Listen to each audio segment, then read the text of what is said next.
Let's bring it. I see a veteran up in here, man. MJ. Let's bring in my good friend, man. How you doing, brother? I know you got a lot to say about scam. I know you What got up, a lot to man? say. That's his name, Dorman Scam.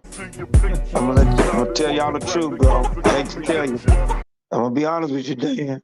Got these Tell me, poppers bro. going As a crazy. Laker, Nigga, I'm the man. you guys gotta stop thinking of mediocre. I sent your girl a message, said I That see you dude. when I can. Now you already got on one channel.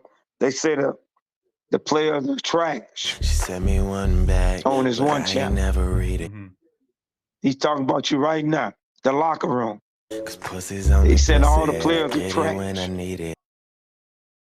Please don't tell me that was you saying the 96 Sonics. This is what you got to realize, Judah. It's very easy to out-debate locker room. It's not very challenging whatsoever. The fact that you let locker room outwit you and out-debate you, it says a lot. We're not talking about a very high-level basketball mind, and you got outwitted by the locker room. I gonna tell you why the beef started with me and Reggie, right? Reggie fucked one of my niggas' bitches, right? The locker room went to fuck one of my niggas' bitches, right? What? That's what he fucking did. He fucking disrespectful.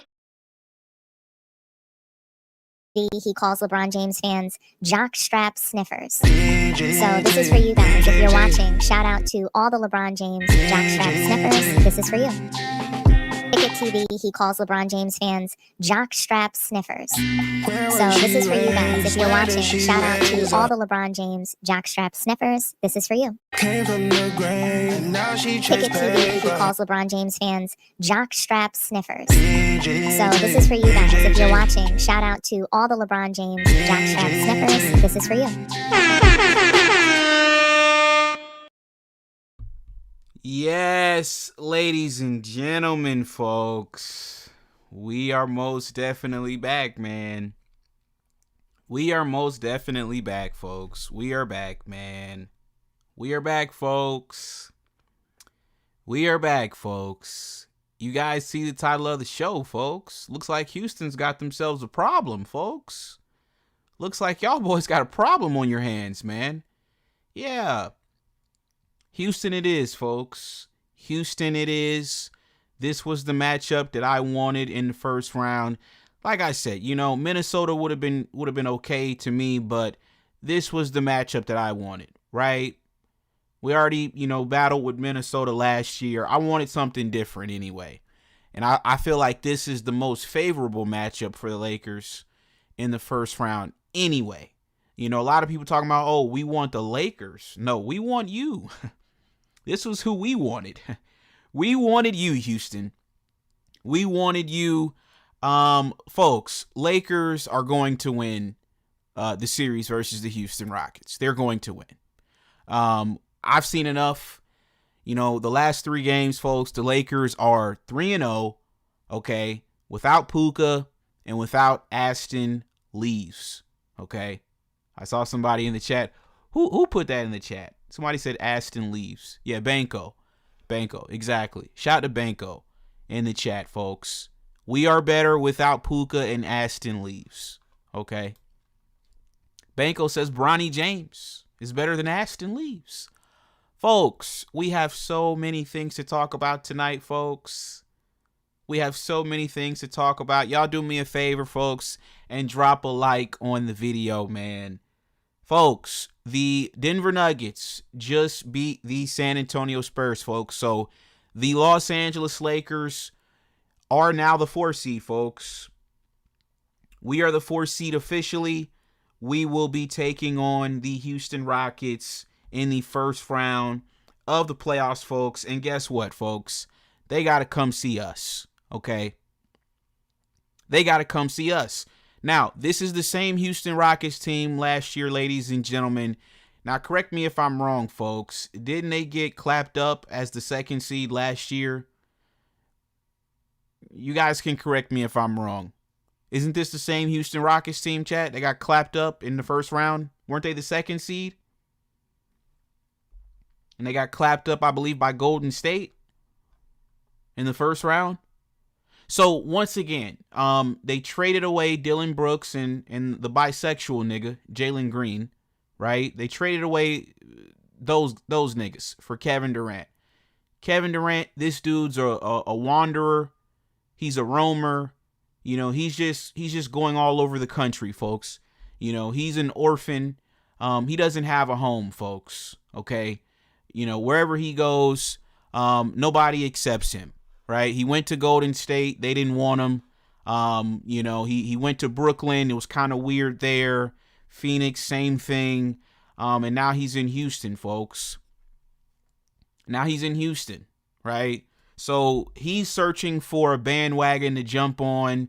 I'm pretty sure once he loses in the playoffs, he'll probably request a trade this summer and try to, you know, I don't know where he's going to go. Maybe he'll go with the Knicks or something. I don't know. You know, he's always jumping on somebody's bandwagon. The dude's a total bozo, okay? He's a total bozo. Shout out to Tal Assassin. You said ain't no excuses, just go out there and win. Yeah, I agree. So yeah, let me show you guys the standings, folks, real quick. Yeah, these are the standings, ladies and gentlemen. The Los Angeles Lakers, we're better than Houston. You know, I mean, we saw it when we played them a couple of weeks ago. We beat them twice, folks, twice in a row, and that's hard to do in the NBA. Now, how did we beat them? We beat them by essentially taking Kevin Durant out of the game, doubling him, and making the others beat you. And folks, they couldn't. All right. Nobody's afraid of Alpy. Yeah, that's what they call him down there in Houston, chat. Alpy. Yeah, I'm not afraid of a nigga named Alpy. I'm just going to be honest with you guys, okay? Not afraid of a nigga named Alperin Sengun. Yeah, no. Not afraid of you, buddy. I'm just not. You know, I'll put DA, I'll sick DA on you. DA can hold serve against him, all right? He's not scaring anybody. DA's been to the finals, folks, right? Seriously, DA's a number one overall pick. DA's been to the finals. I don't even need Jackson Hayes or Kleber. I'll just put DA on you. And yeah, I'm not worried about him. Okay. Now they have that Thompson nigga, you know, the nigga with the big fro, right? The big nappy ass fro. No, folks, not afraid of him either. All right. He's just like his brother. Neither one of those niggas can shoot. They're not really a threat on offense. We can just leave him wide open. Seriously. Just leave him open. You know, he can really hurt you in transition. He can't really hurt you in the half court. You know, he's basically like another Vando, right? He can't shoot. So when he's out there, you're basically playing 4-on-5. I would just leave him wide open. I'm not guarding him. You know, if I'm JJ Redick, I'm not guarding you. I'm sorry, right? Jabari Smith Jr., the little nigga's nice. He's cool. He's not a world beater, right? He can't beat you. So I'm not afraid of him. Who else do they got, chat? Who else do they got? Is that their starting five? KD, Sengun, the Thompson nigga, Jabari Smith Jr., and who else do they got? Tari Eason, the nigga that his mama was on Twitter trying to hit up Lethal Shooter because everybody knows her son can't shoot. That Tari Eason, fuck out of here. I'm not afraid of Tari Eason. I'm not afraid of Dorian Finney-Smith. I'm not afraid of small-ass Reed Shepherd. Ain't none of y'all world beaters. None of y'all. This the same Kevin Durant.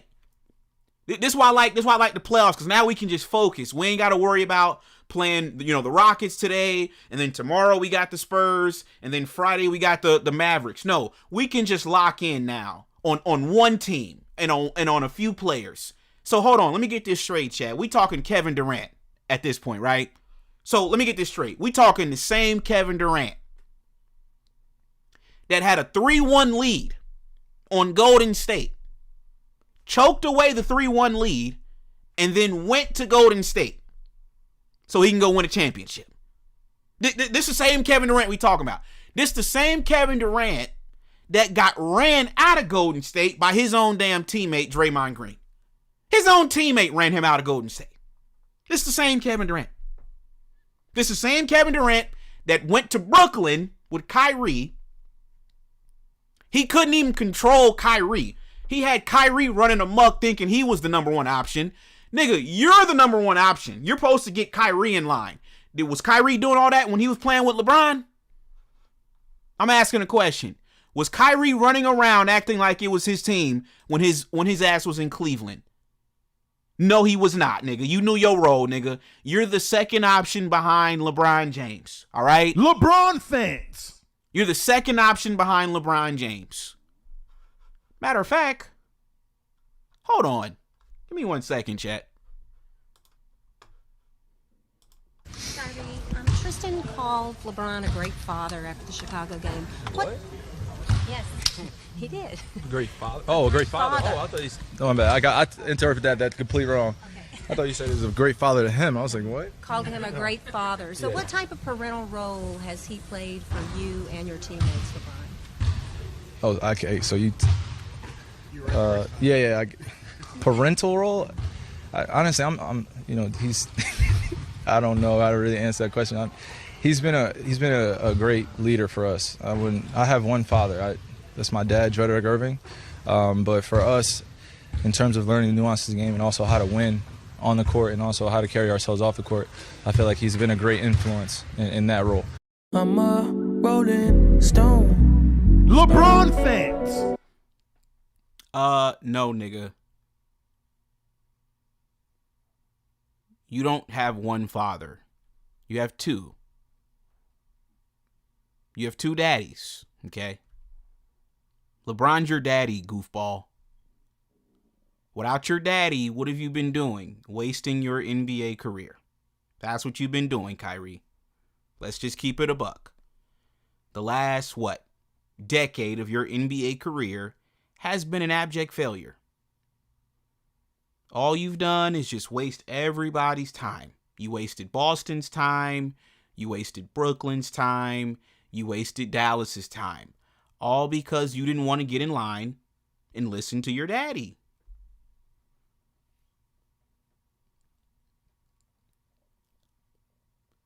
So y'all want me to be afraid of a nigga that can't even get control of his own damn team in Kevin Durant.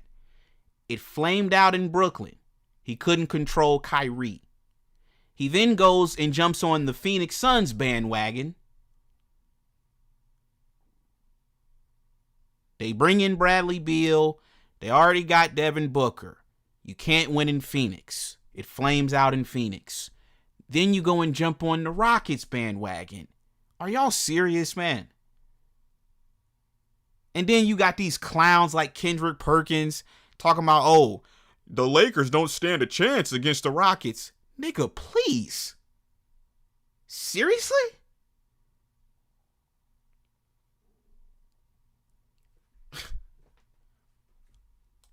This is the most, like I said, chat, Lakers in 7. Lakers in 7. And if you play with me, I might bump it up to Lakers in 6. I'm trying to be humble right now. All right? I'm going to be humble right now. So I'm going to respectfully say Lakers in 7 right now. But if one of you niggas play with me, one of you Houston Rocket niggas play with me, I'm going to bump it up to Lakers in 6. But I'm going to be respectful for right now. You come on, man. Y'all are not a world beat. Y'all are not world beaters. Ime Udoka, and I like Ime. But let's keep it a buck, nigga. You got fired from the Celtics for clapping cheeks, which I don't even think you should have been fired for that. I don't think Ime Udoka should have lost his job for simply getting some cheeks, folks.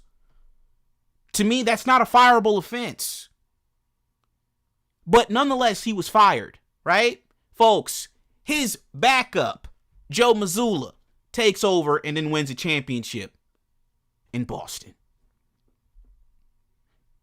Your backup, not you, your backup. And now you're in Houston.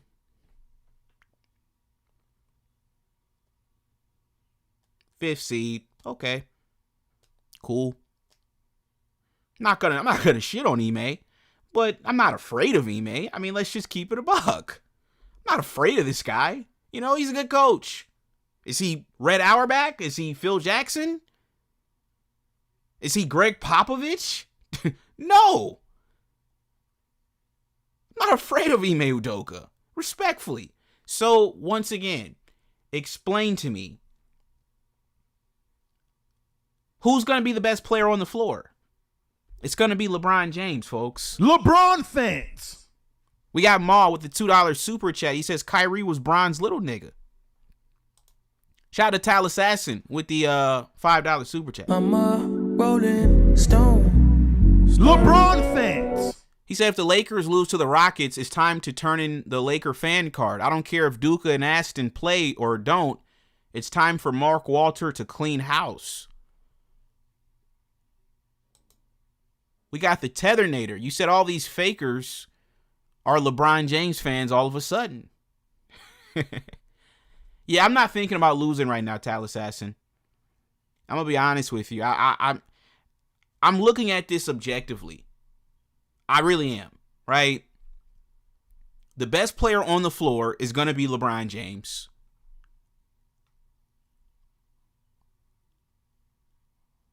I think we really match up exactly the same as Houston. They got Sengun, we got DA. They got KD, we got LeBron. They got a Thompson twin, we got Rui. They got Reed Shepherd, we got Luke Kennard. Like, I don't see how Houston has an advantage over us. And we have home court. I don't see, chat, realistically, I'm being honest with you guys. I don't see how Houston has an advantage. What is their advantage? Okay, let's just play devil's advocate for a second. What is Houston's advantage over the Lakers? What do they have that we don't? What's their advantage? Do they have more experience? No. The Lakers went to the conference finals a few years ago. When the last time Houston went to a conference finals? The last time Houston went to a conference finals was what? 20 what? 2018? Yeah, 2018. Because the Blazers went in 2019. They played Golden State and got swept, right? That was 2019. So this team hasn't been to a conference finals in what, 8 years? The Lakers were in the conference finals 3 years ago. You said defensively they're better. No, they're not. That was when Luka and Reeves were on the floor. They're off the floor now. So now just by taking Reeves and Luka off the floor, our defense gets exponentially better. Our defense is not the same if Luka and Reeves are there. So I can't even say they have a better defense. Who's a defender on their team? Who's playing D out there? Who? Tari Eason? Ain't nobody scared of that nigga.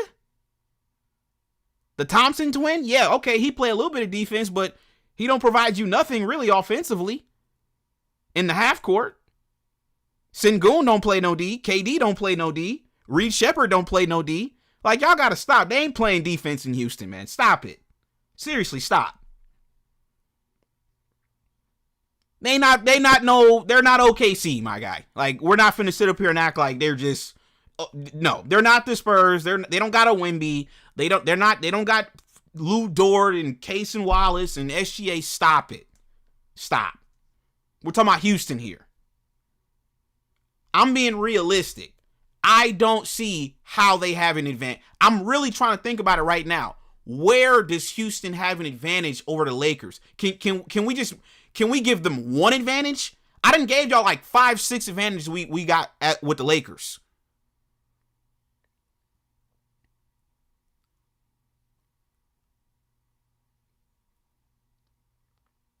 We got more experience than them. We got home court advantage. We got the best player on the floor.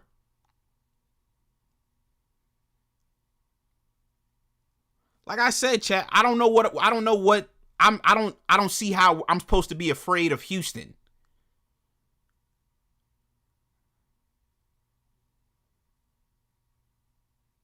We just played them a couple weeks ago and beat them twice.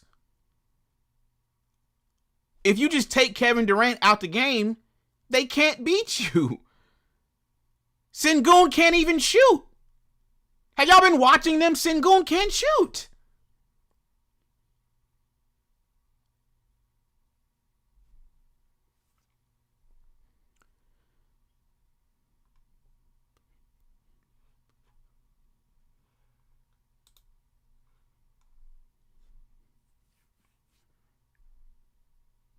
You said, why is everybody happy though if the Lakers win? Listen, I don't care about round 2 right now.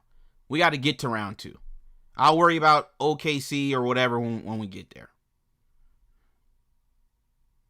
And I'm not scared of OKC either. Just to throw that out there. You know, y'all, like I said, y'all want to sit up here and act like OKC is this juggernaut and all of this. This was the same team last year that literally, if Tyrese Halliburton doesn't tear his Achilles in Game 7, they would have lost. They could have potentially lost on their home floor in Game 7 last year. I'm not afraid of SGA. I'm just not. But I don't even want to talk about that right now. Like I said, Luka and Reeves are gone.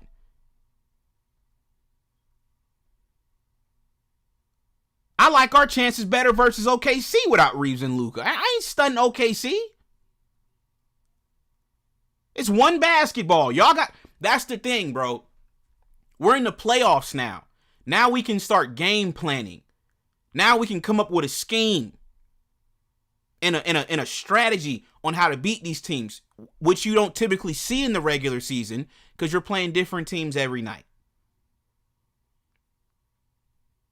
But like I said, I'm not worried about OKC. I'm worried about Houston. Please tell me, what does Houston do schematically? Their best player is Kevin Durant. Kevin Durant has already told you guys he's not a leader. He said this out of his own mouth. He's not a leader. He's never been better than LeBron James. Even at 41, LeBron James is better than Kevin Durant. All Kevin Durant can do is shoot. That's it. That's all he can do. He's one of the greatest shooters of all time. But outside of shooting, he can't do anything else. He's one-dimensional. How many teams has he bounced around to? And he still can't win. He's still trying to figure out how to win without playing with Golden State. If he never goes to Golden State, that nigga's a souped-up Tracy McGrady. He's Tracy McGrady if Tracy McGrady never got injured. Let's keep it a buck. He's just a healthier Tracy McGrady. The only thing that derailed Tracy McGrady was the injuries. That's all Kevin Durant is. He's a healthy Tracy McGrady. Like, stop it, man. Who the fuck is Alpi, man? Come on, man. Sengun gang? Really? Where is he from? Turkey? Come on, man. Slap that nigga between a piece of bread, dude. Put some mayo on it and we'll eat that up. I'm not afraid of a nigga from Turkey, man. He's a deli sandwich. What are we talking about? Niggas from Turkey. Come on, man. Y'all are trolling, bro. Y'all are trolling, man. So because we ain't got two white boys, I'm supposed to believe that we can't beat Houston? Come on, man. Get serious, dude.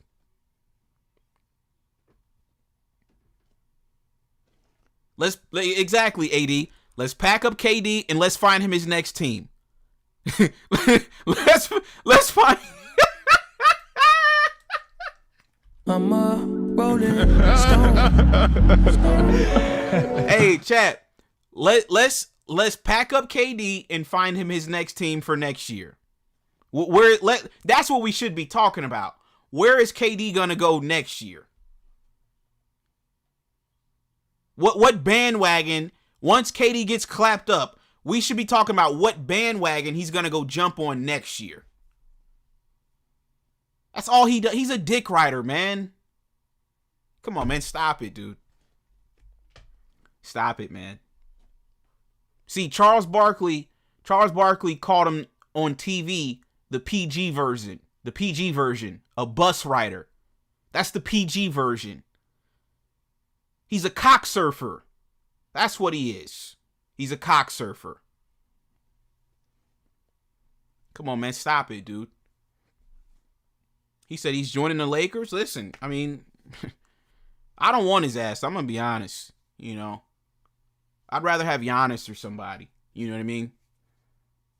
Go get Giannis or something. KD, like I said, man, he's just a weird ass nigga.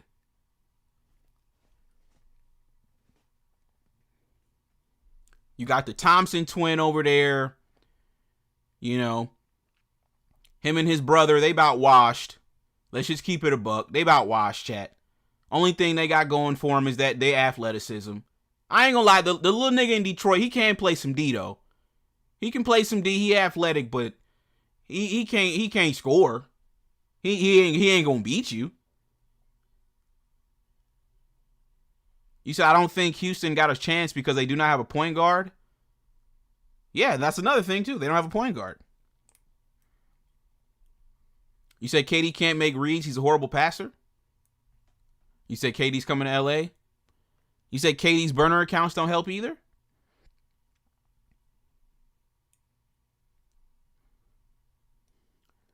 You said if we win against Houston, AR and Luka will not come back to play OKC. They don't want that smoke. You said, are you joking? Let me get the phone lines open, man. Nigga, are you speaking Ebonics tonight or are you speaking English? Are you speaking Ebonics or are you speaking the English language? Did you not hear what I said? I said what I said.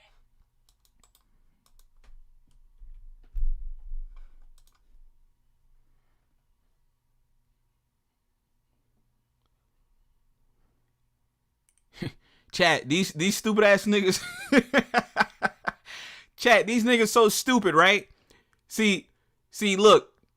Smart people, chat, they learn multiple languages. These niggas are so stupid. They know multiple languages too. But all they know is Ebonics. You know, most people they learn like Spanish, Portuguese, you know. No, these niggas they know Ebonics, chat. These niggas be speaking in Ebonics, man. These niggas are stupid. Did you hear what I said, you stupid ass nigga? Did you hear what I said? Niggas talking about are you joking? Joking about what, nigga? What is funny? Am I laughing? What's funny? Like, what's funny? Nigga, I said what I said. The fuck? All right, so listen. Let me ask you a question, dude. What are you talking about? What are you asking me? What am I joking for? About KD. Like, you would not want KD on the team? Are you serious? On the Lakers? Dude, I don't care about KD coming to the Lakers right now. All right? Who do you got? Lakers or Rockets? Who do you got, dude? See, that's what I thought. Okay, yeah, what I got right now, I don't know. I have no idea. I don't know when Luka's coming back. I have no idea. So, hey, why are you worried about Luka? Who do you got, man? I said I don't know, man. And I got to see if Luka's coming back in that series. I got to see that because I'm telling you right now, this team is we beat some teams that are like not really playing for anything. They're tanking. Okay, that's great. Okay, and we blow them out. That was nice. Good. That's some momentum going into the playoffs. That's real good. But that don't mean we're going to beat a playoff team, man. That doesn't mean that. I'm just looking at it realistically. That's all I'm doing. That's it. Hopefully, we could at least get one game at home in the first two games, and so it's tied up, and hopefully get back on the game 3. Hopefully that happens. That's what I'm thinking. Yeah, I don't know if you understand that we're also a playoff team too. So you're saying, oh well, yeah, I mean we didn't beat a playoff team. Like, dude, we play bottom feeder teams all throughout the season. That hasn't stopped y'all. Like I said, bro, when Luka had 60 points on the 10th seed Miami Heat, none of y'all added any context in. Nobody said, "Oh, well, yeah, he had 60, but it was against the 10 seed Miami Heat." When he was beating up on the Pacers and the Nets and the Wizards, nobody said, "Oh, but they're the Wizards. They're the Pacers." It was, "Oh, Luka's the MVP." But now when LeBron beats up on the same teams, "Oh, but they're tanking." Now y'all want to use context? Now y'all want to add context? Who cares if they're tanking? It ain't about winning the game. It's about building the habits going into the postseason. These guys need reps together. That's what the game is about. Luke Kennard needs reps. Bronny, how good is Bronny looking, folks? We don't get to all these guys. All these guys need reps. They need to get into a rhythm. We're asking these guys to step up and win when all throughout the season they've been in and out of the lineup. They haven't had the reps. They haven't had, any real game time action. But then you expect them to just step up when Luka and Reeves goes down and win you games? No, they needed a game like tonight. They needed a game like Golden State just to get into a rhythm of playing again. Look at Dalton Connect tonight, chat. We can use him. He can be our Lonnie Walker one of these games in the playoffs. He can come in off the bench and just start raining threes one game. And we gonna need that. So a game like tonight was good for him because now he's seeing the ball go through the hoop. Now he's back out there playing again. This is all useful for us. So I don't want to hear this doesn't matter. No, this definitely does matter. It definitely does matter. I didn't say that. I didn't say it didn't matter. Yeah, you're right. Yeah, it does build momentum and does build team cohesion. Like like in this game particularly. We didn't have to bring LeBron or Kennard back in. The bench destroyed this team. That's good. That's a good sign.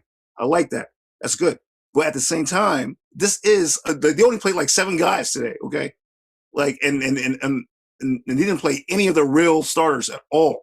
Okay, so I don't want to put a whole bunch of stock in it. But it is good to win a game. To go into the playoffs winning is good. I do agree with that. But at the same time, don't get your head gassed up too much just because we beat these teams, man. Why not? It doesn't mean a lot. Why not? Why shouldn't I get my head gassed up? Because it doesn't mean a lot. Because it doesn't mean a lot. Because it wasn't really competition. These teams weren't really playing their best players. So what has Houston done that I should be afraid of? Houston, well, the only thing Houston, we have to be afraid of Houston is that they can stop us from scoring. That they can do. Because I've seen they have done it, and you can look at their numbers. They are a good defensive team. Just look at their numbers. Secondly, KD is not no slouch. Sengun is no slouch. Thompson is no slouch. These guys can play. So this is not going to be some easy cakewalk like you think we're going to blow out teams. It's not going to happen. It's going to be hard-fought basketball, okay? Or the Lakers are going to lose, one or the other. The Lakers are going to have to uglify the game up, okay, without Luka and Reeves. I'm sorry, to win this series. They're going to really have to uglify it. They're going to have to play some D, knuckle down D, okay? Make KD feel uncomfortable. But I'm telling you, this dude, Doka, he's a way better coach than JJ. You got to remember that too. He knows how to adjust to things. He can see the patterns way better than JJ can. So you got to remember that too. So that's why I'm not 100% sure what's going to happen in the series. Yeah, you're a certified goofy. All I've heard you do is basically give us every reason on why the Lakers can lose, but you're not telling us how the Lakers can win. So why don't you try telling us how the Lakers can win? Lakers can win by getting defensive rebounds and not turning the ball over. That will help tremendously. The last thing they have to do is play defense. That's the thing. That's what they got to do. No, actually, the first thing is defense, and then is rebounding and not turn the ball over. Then they have a shot. If they do those things, they have a shot. And I'm not 100%, okay, because they haven't really shown that, really, all year, that they're a great defensive rebounding team. They have not shown that. Or offensive rebounding team. They haven't shown being a great rebounding. They're like a middle-of-the-pack rebounding team. Turning over the ball, Yeah, they suck because of Luka, Austin Reeves, and also, I'm sorry to say, LeBron as well. They turn over the ball way too much. Way too much. See, those things. This nigga, just stop. Just stop, dude. Like, at the end of the day, bro, you're just talking bullshit at the end of the day. You want us to go into a series versus a team that ain't done shit, and you want me to fear these guys. You want me to fear them. You want me to be afraid. You think I'm afraid of Kevin Durant. Like I said, Houston's okay. They're okay. Are they world beaters? No. This ain't OKC we're talking about. This ain't the Spurs or anything like that. They're just okay. At the end of the day, the best player on the floor is going to be LeBron James. And in basketball, the best player on the floor typically wins. So I'm sorry, bro. No, like, you ain't got Steph Curry. You don't have none of those guys. No, dude, you're not finna sit up here and make me afraid of the Houston Rockets, bro. I'm sorry. I'm not afraid of Houston, gang. Respectfully. I'm not afraid of the Houston Rockets. So I hear what you're saying, and it's going through one ear and out the other. I'm not afraid of Houston. They've done nothing. This was the same team last year that got sent home by Golden State as the second seed. So if Ime Udoka was such a good coach, why they didn't beat the Warriors last year? Why'd they trade for an old-ass Kevin Durant? Come on, man, stop it, dude. Kevin Durant, like I said, he's the only guy that can beat you. They don't have nobody else that can beat you. None of them other guys can take over a game, let alone a playoff game. Ain't nobody worried about no damn Thompson twin or no damn Reed Shepherd. Like I said, we don't have Luka and Reeves on the floor anymore. So the defensive liabilities are off the floor. How's our defense been looking the last few games since they've been out? It's been looking real good. Marcus Smart is back. He's our X factor. Like I said, bro, I don't want to hear this shit. Like, I got Lakers in 7, bro. If you want to sit up here and fuck out of here, man. I want to hear that stupid shit, nigga. I got Lakers in 7, goofball. Cool, bro. You got Lakers in 7. That's a bold prediction. And I congratulate you for doing that. That's great. I just don't know. I have no idea. I don't know. You don't know basketball. That's what you don't know is basketball. So you're right. You don't know basketball. Well, I know enough that one player is not enough to beat a team. Okay. I didn't say it was. I didn't say it was. Okay. Well, you said, look, we got the best player, so we're going to win the series. That doesn't always work all the time, bro. I said typically. It doesn't always work that way. Okay, but that's what I'm saying. Like, you say, like, well, I don't know basketball. You saying, well, okay, typically doesn't mean all the time. It doesn't work all the time. Okay, you need other players to step up, right? Learn basketball, dude. Learn basketball. Okay, man. Sure, bro. LeBron is LeBron better than Kevin Durant? Yes or no? Yeah, absolutely. All right. Thank you. Edge Lakers. Lakers. Advantage Lakers. Who's got home court advantage? The Lakers do, right? Exactly. Advantage Lakers.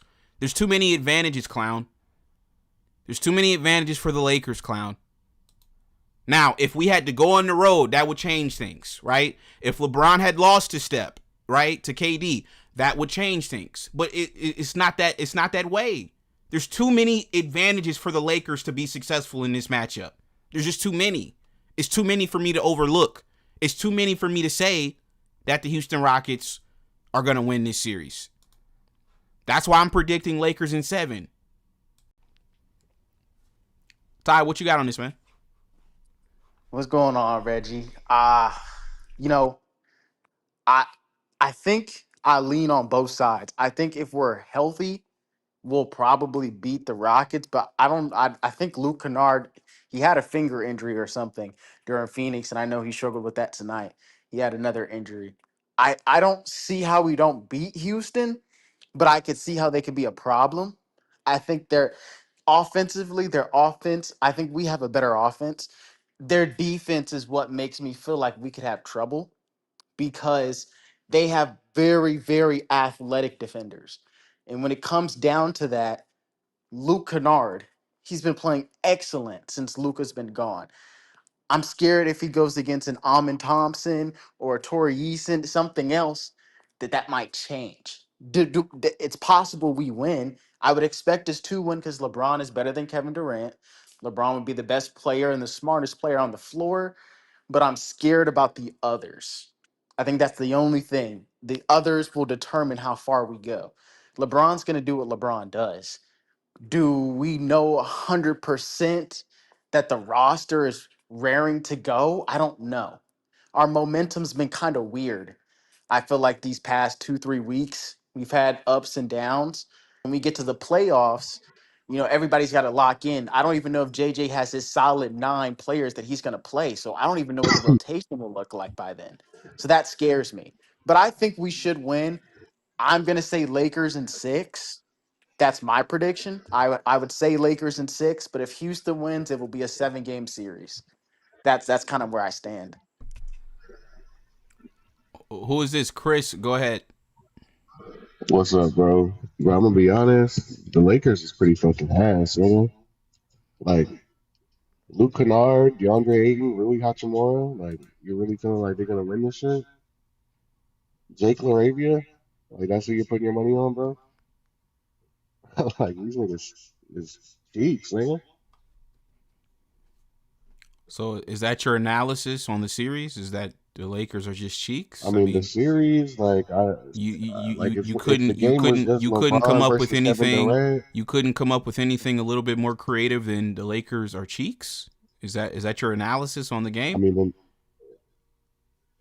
that's my analysis on the team, bro. Niggas suck. I mean, I'm gonna be honest. The Houston Rockets are ass too. Whoever wins this series is just gonna get straight belt, nigga. For me, like OKC, Shea is a bitch and all, but like the team is just too good. What are you talking about OKC for? We gotta beat Houston first. You're right, but like if we who do you got, nigga? Who do you got? Who do you got, nigga? Nigga, I got the Rockets in 6, bro. To be honest. Okay. Why? Why do you have the Rockets in 6? Sengun is better than Ayton. That's one. I mean, bro, because the team is ass. If it was just LeBron versus KD, then yeah, I would give the edge to the Lakers. But bro, these niggas I just don't see how you have confidence. Chat, I ask this goofball ass nigga, I say, tell me why you have the Rockets over the Lakers. This goofball nigga says that Sengun is better. The team is better, bro. And then he says, well, if it was just KD versus LeBron, then he'd take the Lakers. Like, are you serious, dude? 100%. Like the team is ass. Like, that's why they're gonna lose. So this is your analysis on this series. Yes, bro. As simple as that is. Like I said, dude, how old are you? It don't matter how old I am, bro. Do you smoke weed? Do you smoke weed? No, I do not smoke weed, bro. Okay. Well, like I said, dude, I don't know, man. I think you just have a lot to learn, dude, before you try to call in and try to, have conversations. Right. Put it like this, bro. Is the team ass outside of LeBron? Just be real. No, I like this team. I think it's a pretty good team. You like Luke Kennard, Rui Hachimura, DeAndre Ayton. Yeah, with LeBron leading them and telling them what to do. Yes, I like what we have. We have shooting. Like, we have the things that you need in the modern NBA to be successful. You have to have shooting. You have to have a superstar. Like, we check all the boxes. Now, if we go back to last year, for example, right? I know for me personally, I didn't predict the Pacers would make it all the way to a Game 7 in the NBA Finals. But at the end of the day, you still got to play the games. So for you to just be like, oh, well, this team's ass, I mean, okay, that's fair, but, you know, it's the playoffs now. You still got to play the games. Right. I mean, you're right in that sense. I mean, I would like for them to win, but fuck, bro. It's that thing about like expectations. I'm not trying to get too high on this shit. 'Cause I don't know, bro. Well, I think the way you're looking at this is fundamentally flawed. You know? Because you're saying Rockets in 6 based on what? Like, what gives you confidence in the Rockets? Well, I mean, I guess it starts from the top. I feel like Ime Udoka is a better coach than JJ. For How sure. much better? I mean, I don't think JJ is gonna be clapping cheeks. Nah, I mean, bro, to me, he's better, bro. Like I'll say at least 25 to like 30% better. And what are you I feel like he basing just gets what more out of are his you players. basing this off of? I mean, I don't think the Rockets are that good. Like No. as a whole team. Stop. No. I'm No. trying to explain it. I don't think I'm saying he gets more out of his players. I don't think the Rockets players. Stop. I ask you who's a better coach. You say Ime Udoka. I say, okay, based on what? Okay. I mean, look at the Rockets roster and look at their results, man. It's pretty good. They're the 5th seed. I feel like his teams play hard. I feel like his teams play better than what they're supposed to. I feel like they're the 5th seed. Yeah. The Lakers are the 4th seed. Right. And I feel like the niggas should be kind of worse than the 5th seed. With their record. I mean, like it's only a couple games separating them.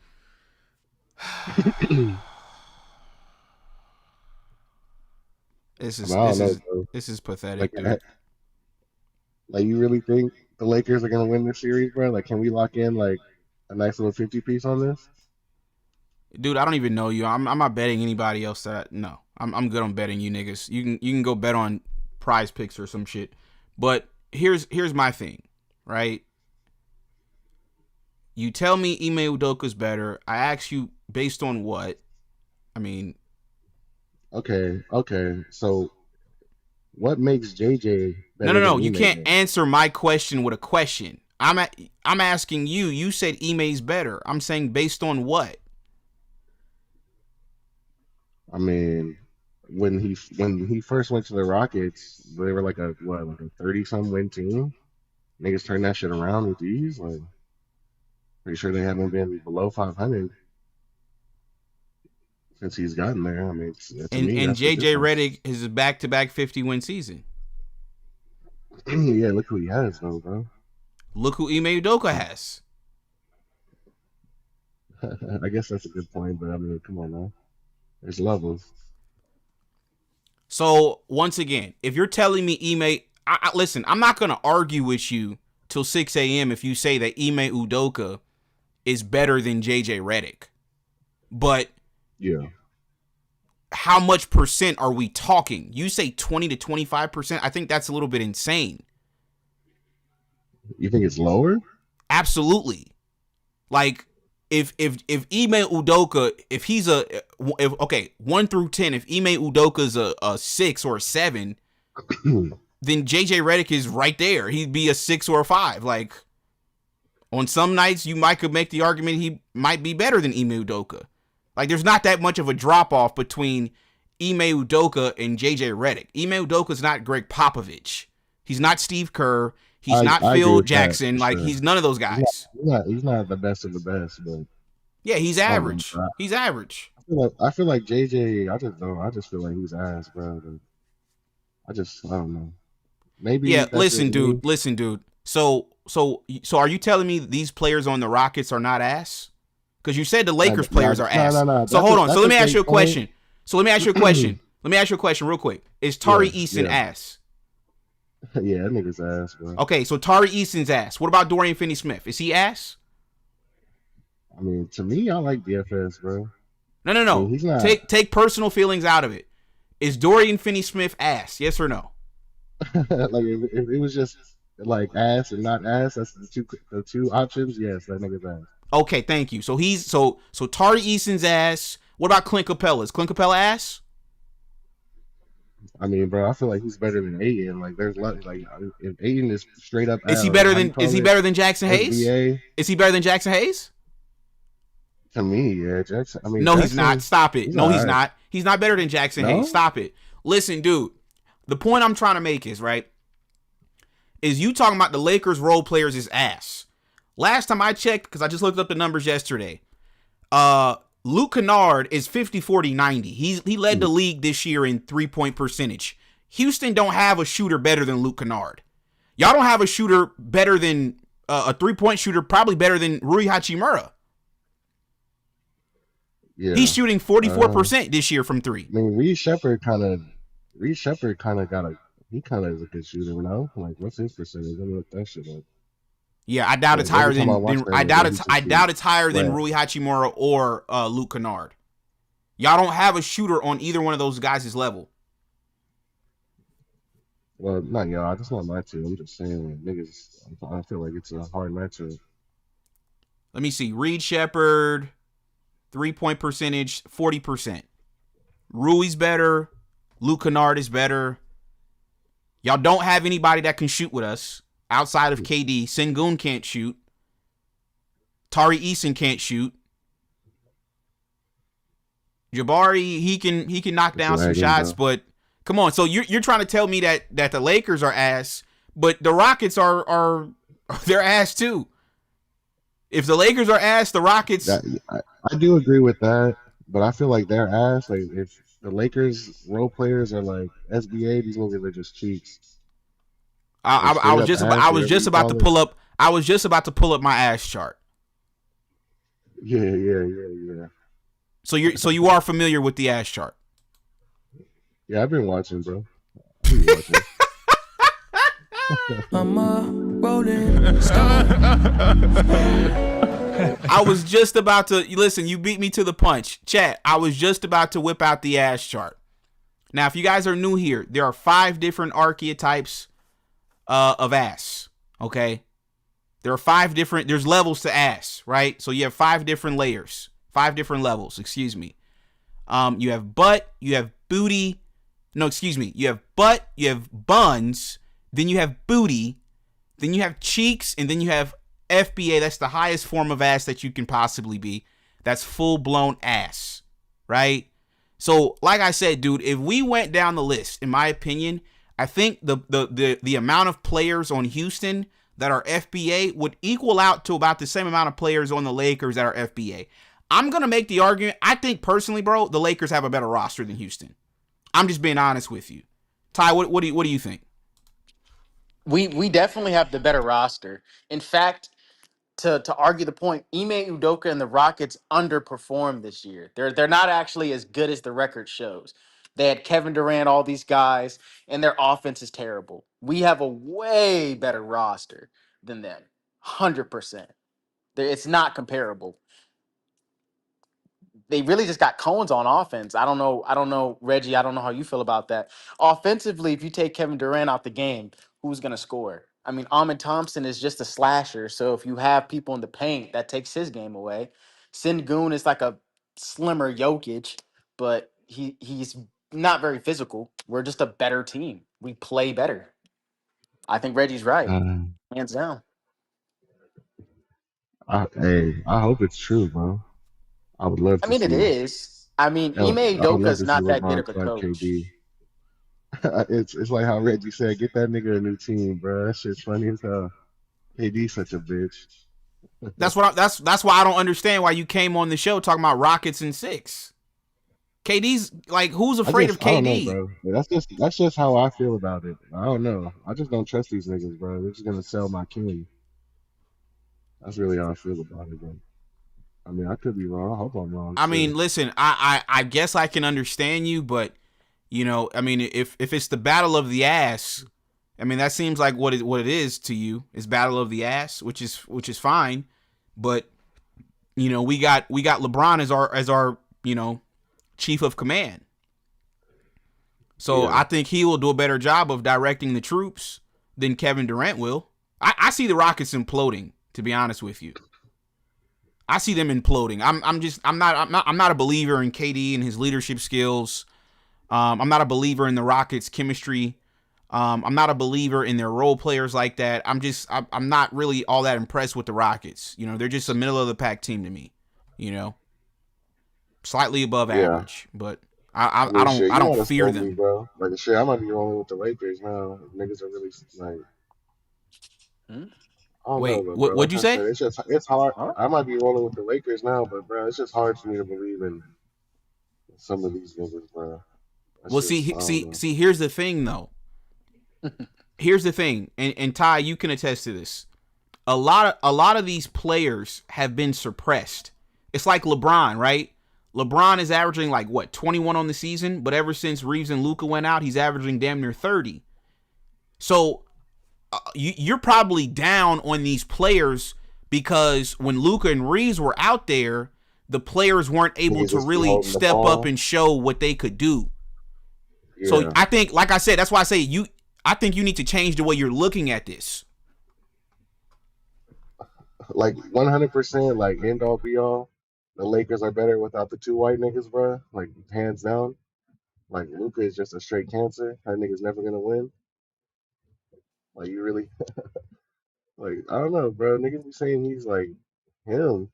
Like, I gotta be honest, like, I don't really be watching like that. Like I gotta work and shit, but I don't know, nigga. I feel like there's no way we wouldn't like pack these niggas up with Luca. I feel like yeah, he does like hella hold the ball and shit, but I don't know, bro. Nigga like 35 a night. To me, it's like fuck, bro. It's hard to replace. But it's like how you say, like niggas might perform better when he's not just fucking holding it for 15 seconds. Some bullshit up, throw some bullshit up. Mm, I disagree with your take. I think Lucas 35 can be replaced because let's use it like this.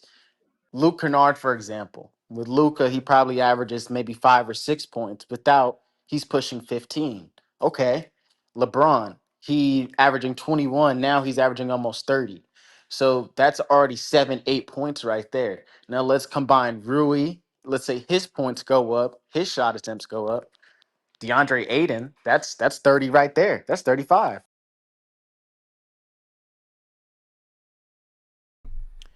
Yeah, I mean, like I said, to me, and I've even had to do this myself, you have to change the way you view the team. I said it on the show we did earlier. Is 2 + 2 4? Yes. But so is 1 + 3. So is 3 + 1.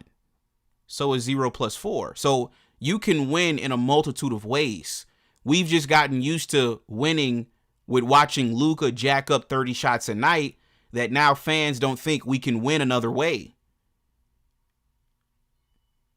And that's all I'm saying. We have to change the way we view the team. I think, honestly, we're better without them because now these other guys, like for an example, Ty, we won tonight's game. LeBron didn't play the second half. Other guys are able to step up. Now Bronny's hitting shots. Now the younger guys have a bigger workload. Dalton Connect came in, lighting it up. Now the other guys, can take some of that pressure off of LeBron to the point where he doesn't have to play 35, 40 minutes.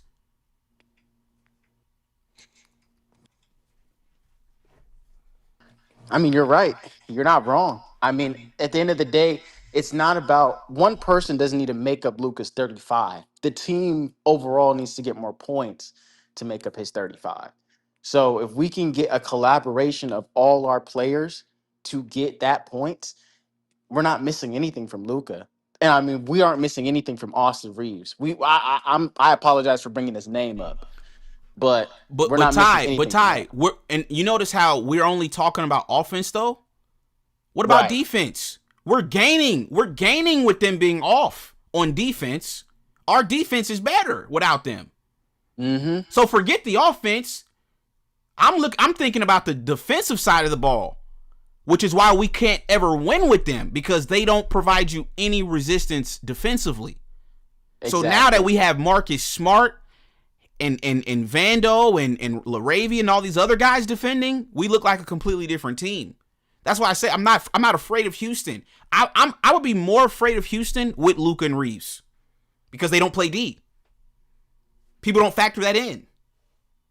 No, you're spot on, Reggie. I didn't even think about that. You're so spot on. We will match up better with them because if you've noticed, we're playing faster, we're more athletic. The team just looks, the energy is different because LeBron moves the pace way quicker than Luka and Austin Reeves when they're the primary ball handler. So the team our fast break points have skyrocketed in the last 5 games. We're scoring over 8 points in the fast break since they've been gone, especially in the last 5 games. So we're killing it. I think we got something going. I don't want Austin to come back, but I will say, if Luka comes back, we could use him, but not as the first option. LeBron needs to be the first option if Luka comes back, and Luka needs to be the number 2. If that's the case, I think we could win because Luka's scoring could be used to help LeBron get those cuts to the basket, which would help his offensive game. That's what I think. But Reggie, you're spot on, man. Yeah, give me 1 second, Ty. Shout out to Maul with the $2 super chat. You said Connect 4, play that dude. Folks, let's get into this box score tonight. Once again, LeBron only played the first half, finished with 18. Rui Hachimura, folks, he finished the game today with 22. That's Austin. That's Austin's production. That's Austin's production, right? He finished the game 22 points tonight. 8 of 12 from the field, 3 of 5 from the 3-point line. DeAndre Ayton, he had 22 tonight, 10 of 14. Marcus Smart, 5 points. Dalton Connect led the bench in scoring tonight, chat. 17 points on 5 made threes. Look at all this production we got from our bench tonight. Nick Smith Jr., 12 points. 5 for 11. Bronny James, 11 points. 3 of 4 from the 3-point line. Come on, man. Y'all got to stop this, dude. We have a team.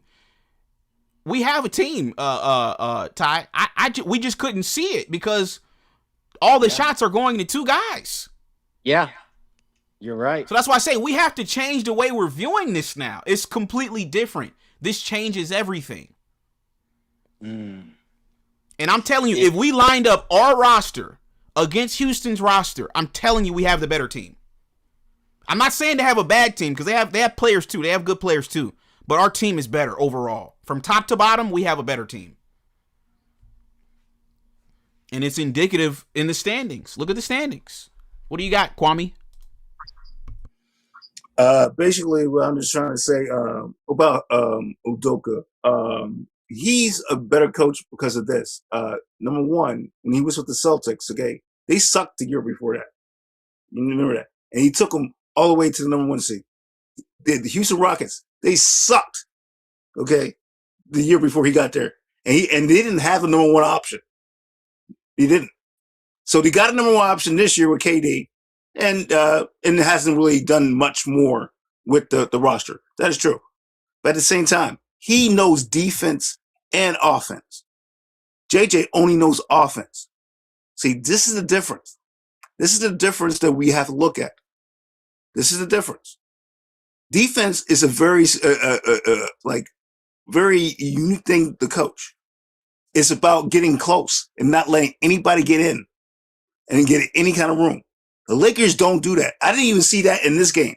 The Lakers got a lot of steals and a lot of turnovers. That's true in this game. But this was against like a 7-squad team that nobody, and these guys don't even play. Okay? That's what I'm trying to say. It's going to be different in the playoffs. It's going to be different. That's all I got to say. So we have to look at those. Somebody in the chat, Kwame, somebody in the chat said Boston wasn't bad before. Jesus Christ, what's up with your phone, dude? What do you want, a fucking walkie-talkie, man? Fuck, dude. What do you want? What do you have, a police operation machine or something, dude? Do they fucking call you, and do people call you for 911? What kind of cellular service do you have, dude? Jesus Christ, man. Kwame, like I said, it's 2026, dude. If you don't have an iPhone by this point, bro, just hang it up, man. Seriously. just give up. Fuck, dude. Now, Kwame, somebody in the chat said that Boston wasn't bad before Udoka. They were just underachieving with Brad Stevens. Kwame, you can't come on this show telling lies. Boston didn't suck before Ime Udoka took over. Like, seriously.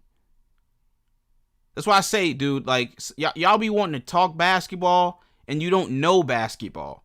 You just be up here chatting. So can you please retract your statement, please? Retract the statement that the Boston Celtics weren't as good as they were when Udoka came to the team? Yes. Retract that? Well, I have to disagree with that. Because you know why? Because they weren't as good. They weren't. Look at the records. Nigga, you didn't say they weren't as good. You said they sucked. Retract your statement so we can move on, please. Thank you. I retract that they suck. I retract that they suck. But it is, you saying that Udoka, I forget, I don't know how to pronounce his name. But the dude, okay, is a better coach than JJ Redick. We can all agree on that. And I think it's by a country mile. He's a better coach. No, you think it's that much? Listen, like I said, if you're gonna make the argument he's a better coach, I'm not gonna fight you on that because I do think Udoka's a pretty good coach, but I'm not gonna sit up here and say he's just head and shoulders better than JJ. Like it's not that far off. But like I said, if you want to say he's better, I'm not gonna argue with you about it. But how much better are we talking? 10%? If Udoka's 70%, JJ's got to be 65, like 60. Like he's not that much further off to me. Give me 1 second, fellas. We got Maul with the $10 super chat. Shout out to you, man. Mama, Rolling Stone. LeBron fans. You said it all depends on Redick. Will he go back to being a Fakers executive office simp, or will he employ what's been working recently with those two trigger-happy scrubs off the floor?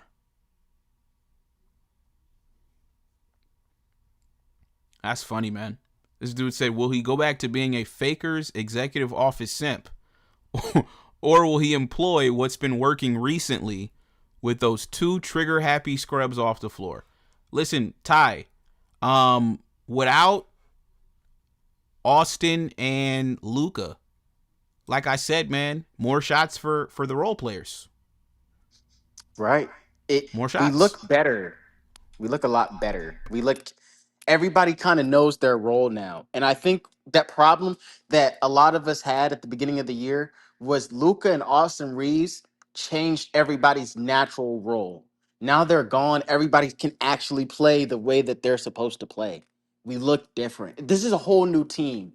I think the Luka Austin Reeves injury, we have a brand new team. And we have to look at it from that perspective, that we're seeing guys elevate their game to a point now where everything that happened, we have to ignore now. Because more than likely, we're going to play this series without the both of them. So evaluating how we look without those two, we're so much better. We held the Phoenix Suns to 73 points. That's the first time we've held a team above 500 to that low all season long. All season. And that's at the end of the season. So we have to account these things. So I don't even understand this Ime Udoka conversation because in my opinion, Ime Udoka is not better than JJ Redick because he had a roster with Kevin Durant, Sengun, who's a borderline all-star, Amon, who's a rising star, and he finished 5th underneath the Lakers, who had Luka Booty and Aston Reeves as their 1 and 2 option, and they still got more wins than Ime Udoka got with his team. That's underperforming. That's what I'm saying. That's why, like I said, if you want to tell me Udoka's better, okay, I'm not gonna argue it, but you can make a very good argument that JJ's better. So I just don't see that being like some big advantage for the Rockets. Now back to the Lakers, Otai, because I put this on my Twitter account and I said Dalton Connect ain't dead yet. Now, this is a guy, Ty, who he dropped 37 points in an NBA game. This was the Lakers' number 1 overall pick back a couple years ago, and many people wrote him off. He came in tonight, and once again, I'm not going to stand up on the table for the dude, but to me, this is something. This isn't nothing. The dude had 17 off the bench with 5 made threes. Mm-hmm. He's not dead yet. Bronny, there's something there. I don't know what it is. He could be, like I said, it could be like a Davion Mitchell, a Timu Drew Holiday, but there's something there. I'm seeing it. I'm seeing a player there. I'm not saying he's a world beater, but he's a solid rotation piece at this point. And all they need is the reps. And this is the thing, Ty. When Austin Reeves took Lonnie Walker's spot, he wasn't as good as he is today as he was then, but he became better with more repetition, more games played, more minutes. So now with those two guys off the floor, now the other guys can get more reps, more minutes, all that good stuff. And now you see, oh shit, this dude actually can shoot the piss out the ball. Yeah, we know JJ just wasn't fucking playing him. He'd rather go down with Reeves and Luka. Now, this is what I like about it, Ty, because now he's forced to play the team now. Yup. That's what I like about it. Because if Reeves and Luka were available, he would just lean on them. But now he's forced to actually coach now. Yes. Reggie, we had a conversation like a couple months ago, and at the time everybody in the chat was laughing at me when I said this. If Bronny gets the same opportunity that Austin Reeves got, taking people's spot, getting those reps, he will be better than Austin Reeves. I've been saying this. He is a natural, better basketball player than Austin. He's more athletic, a capable defender. He has the ability to read the defense at times, but he gets scared. Why? Because he got no reps. But as we've seen now, Bronny's getting more reps. He looks good. He's a good player. I will guarantee you this. If he gets the opportunity that Austin Reeves had in 2 years, he will be way better than Austin Reeves will ever be in his career. And we're seeing that now. Reggie Dalton was drafted to replace Austin Reeves. That's why we got him. He was they literally called him a taller version of Austin Reeves. He's more athletic, he's a better defender, he's a better natural three-point shooter. He should have been starting over Austin Reeves when we got him. And at a point in time, he was getting more minutes. But then he got pushed back in the lineup. We did him dirty with the Mark Williams trade, and then we just haven't played him since. We've been playing guys, and no shade to Nick Smith Jr. I think he's all right. Dalton Connect should be getting more minutes than Drew Timme and Nick Smith Jr. He just should. He was a number 1 overall pick. And that to me is the only argument that I think people, when they say Udoka's better, it's things like that I can say that I don't like about JJ. That's why I say I wouldn't argue with it if somebody said Udoka's better, because of things like what you just said. Because I agree. Like, how does a guy come to the team and he can get more minutes than a guy that you drafted? That to me lets me know there's something personal going on at this point. It's got to be something personal with JJ and Dalton. Like I said, I don't know if he farted around JJ and JJ didn't like the smell. I don't know what it was, but yeah, it's stupid, to be honest with you. Give me 1 second, though. We got Samoda Dragon. He says, I live in H-Town. Nobody here believes in the Rockets. Yeah, no. Kwame, you're back on, dude. You have anything else to add?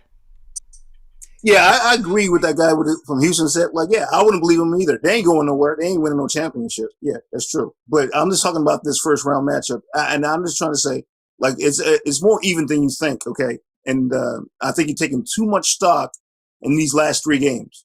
You're taking way too much stock. Once again, okay, now I'm gonna put you back on mute, because once again, you're not listening. I already told you, I don't care about the win or the loss, dude. It's about the reps. It's about the minutes played. It's not about winning or losing. We could have lost today. It wouldn't have mattered. It's about the reps. That's what it's about. I'm not standing up on the table because we beat the Jazz. You don't think I know that they're a tanking team? You don't think we know that? Everybody knows that, dude. It's not about that. It's about the repetition. We need Bronny to be out there getting real minutes against real players in the big leagues, not in the G League.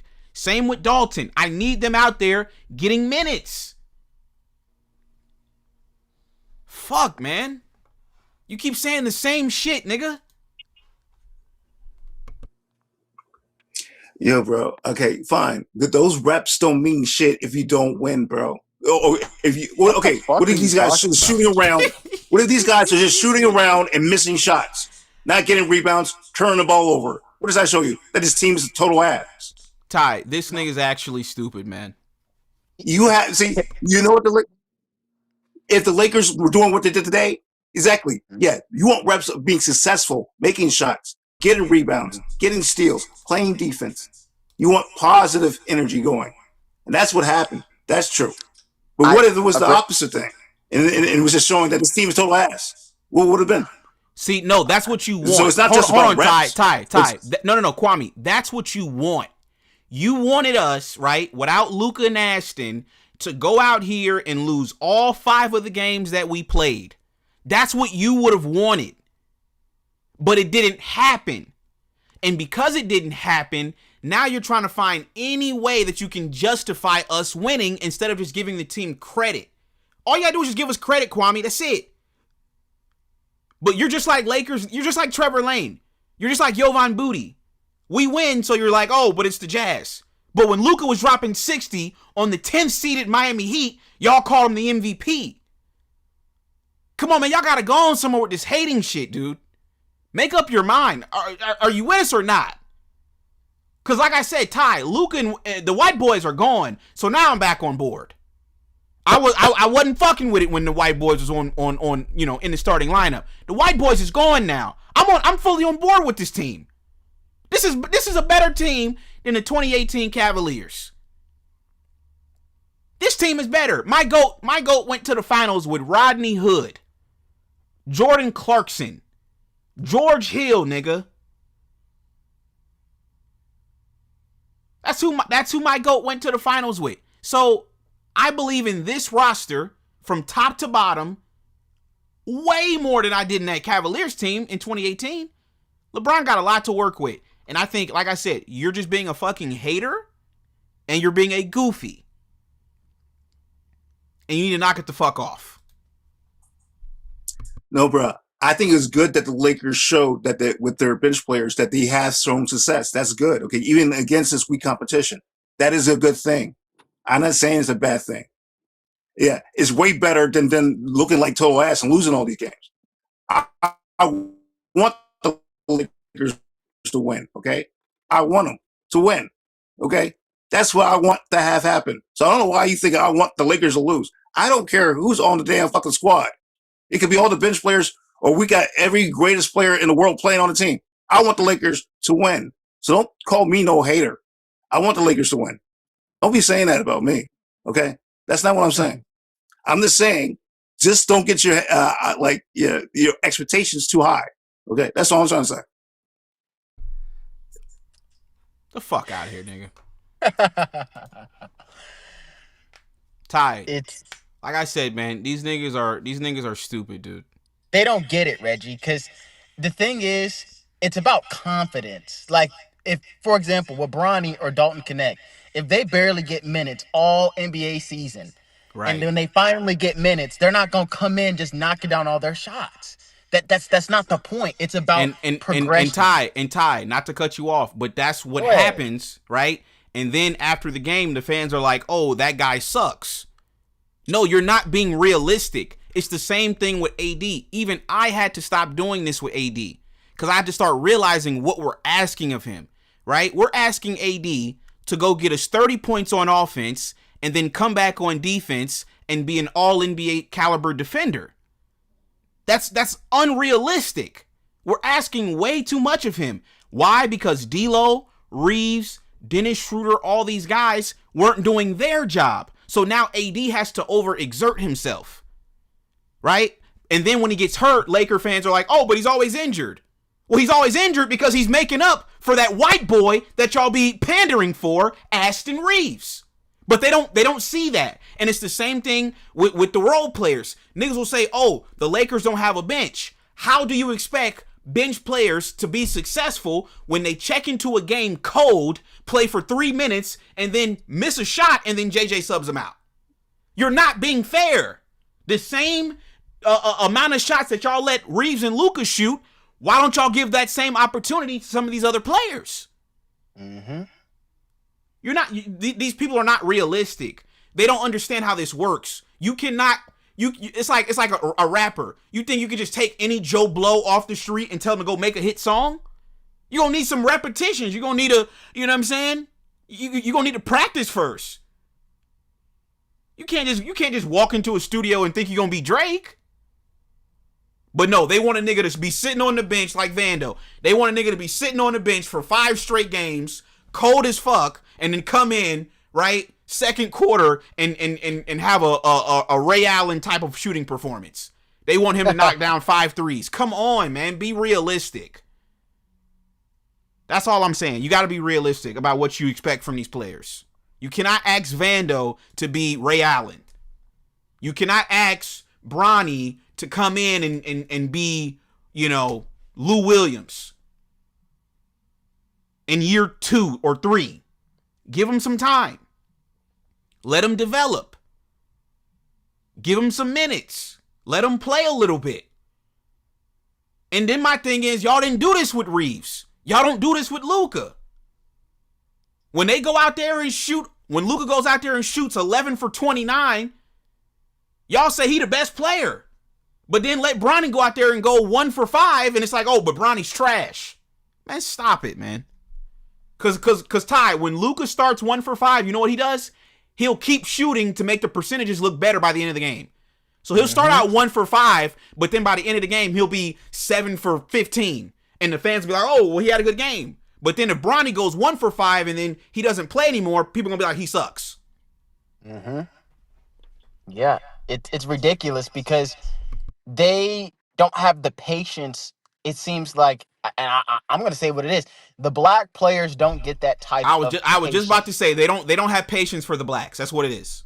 They don't. They never do. But the white players have the leniency of, oh, he's white, so him playing at an average level of NBA standard is so exceptional. But if a black player doesn't provide this above average performance, then it's a problem. And you're right, Reggie. It is a race thing. It comes down to it because the only 2 people that get away with it are the white boys. That's just what it is. A spade is a spade. It's ridiculous. And we now have and this is my problem with JJ. In the playoffs, we saw it last year, he has a tendency to just run with the starters. I pray that he doesn't do that this series. We need the whole team, 1 through 9. Please do not. I pray he does not do a 7-man thing like he did against the Timberwolves. That's how we're going to lose. He has to play Bronny. He needs to play his bench. That's how we beat Houston. Honestly, with this team, we could go all the way. With LeBron heading it, I think we could go all the way. I've gained a lot more faith in this team. I've changed my mind. I think the ceiling or the floor is the NBA Finals. The floor has to be the finals. With this team, it has to be. I'm done, bro. I'm done.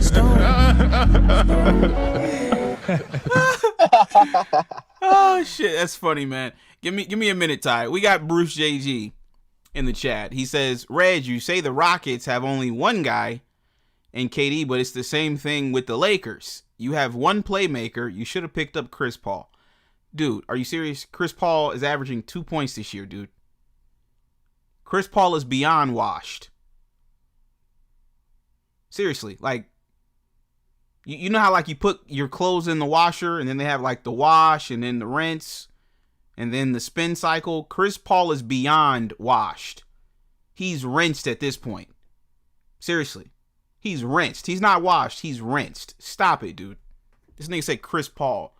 This nigga's 40 years old, man. He's not LeBron James, dude. Like, seriously, at that size, he honestly squeezed everything he could out of his career.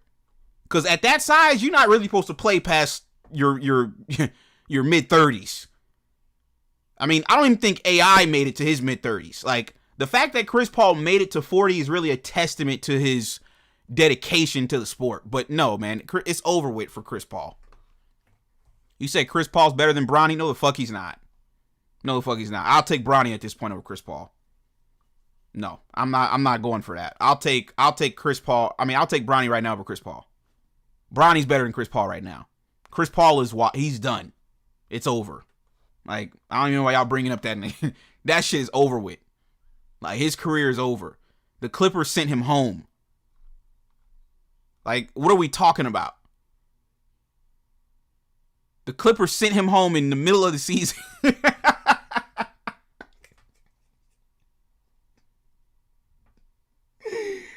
They told that nigga not to come back. Like, we're good. In the middle of his retirement tour. Like, did y'all forget? Did y'all forget how his career ended? Or y'all, okay, you know what? I forgot. Y'all are in the chat. Y'all are definitely just chatting. That's what's going on in this chat room tonight. You niggas are chatting down there. Knock it the fuck off. That's insane. This man averaged 2 points a game this year. No, it's over for Chris Paul. Respectfully. These are Chris... Chat, look at this. Yo, chat, I just Googled Chris Paul stats. Look what popped up, chat. Nothing but zeros, man. Come on, chat. He's still on the... Isn't he still on the roster? He's still on the roster, right? They couldn't find a trade partner for him. He's still on the roster. Come on, man. What are we talking about? Nah, chat, I'm good, man. Look, 2.9 points this season. 2.9 points this season, chat. Look, this year, chat, he's shooting 32% from the field, gang. 33% from three. These are Bronny numbers. I mean, like, seriously, these are Bronny numbers. Let me look up Bronny. Hold on. Let me look up Bronny's numbers real quick. These are Bronny numbers. At least Bronny's fucking 20. Hold on. What's Bronny doing? Yeah, it's the same shit. Look, Bronny. This year, 3 points, 41% from the field, and 39% from three.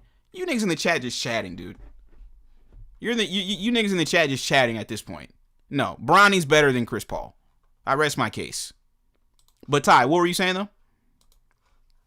Nah, man. I was just saying, like, I was on the live yesterday. The whole Cole Anthony Lonzo Chris Paul thing was so stupid to me. Why would we want any of them?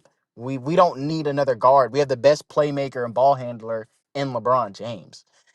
These people don't know roster construction. They don't get it. Our biggest weakness right now is honestly the wing. And I've been saying Addo Thero needs to play more because of his athleticism. That's the guy that if we're looking for a guy to make up for Kobe Buffkin, which is not that hard to make up for, the kid was ass. We should play Addo Thero. That kid is a dog. He's a dog waiting to get off the leash. I've been saying that all year. He was elite, and we haven't played him. We have everything we need. The Lakers should go to the finals. OKC or the Spurs will be a challenge, but at the end of the day, it comes down to who wants it more. Because there's been teams that have been underdogs that have beat great teams. So at some point, it comes down to, who's going to want it more? And I think the Lakers should go to the finals. I have the Lakers going to the finals. I do. I'm coming like that, Reggie. That's how I feel. Man. I'm standing on it. Nah, I'm with you. We got Elite Leo. He said that's just from Bronny only getting those 3 to 4 minutes. Bronny with real minutes is a lot better than Chris Paul at 40. I mean, just off the athleticism and the youth and, yeah, I'm not even going to entertain that. I'm not entertaining a Bronny Chris Paul conversation. Like, at a certain point, like, the Bronny slander has to stop at a certain point, right? Like, you guys can't just keep shitting on Bronny. Like, he's becoming a solid rotational piece. Like, the jokes are starting to become a little bit goofy. You know, now when he's playing bad, I'm all for a good laugh. Y'all know me. I'm a fucking troll, right? I love trolling and cracking jokes and all that shit. It's funny, but like realistically, we have to like be serious about basketball too. Like legitimately, Bronny, I'm being honest. Like Bronny has legitimate potential to be a solid rotation piece without his daddy. You know what I mean? Like I saw it again tonight. You know, his shot is looking better. He's athletic for his size. You know, he's on his way. He's on his way. You said, nah, Bronny's pure garbage. You'll see in the playoffs. Once again, dude, what is Bronny? Our 12th man? Like, most guys is 12th man, or, I mean, like, what are we talking about? Seriously. Y'all got it. Like I said, Greenblood, you got to stop listening to Dreamers Pro, right? It seems like you've been listening to a lot of Dreamers Pro. LeBron fans. You niggas just want to push a narrative. Like, it's like even when Bronny plays well, he's still ass. It's like, that shit's kind of lame. That shit's kind of lame to me.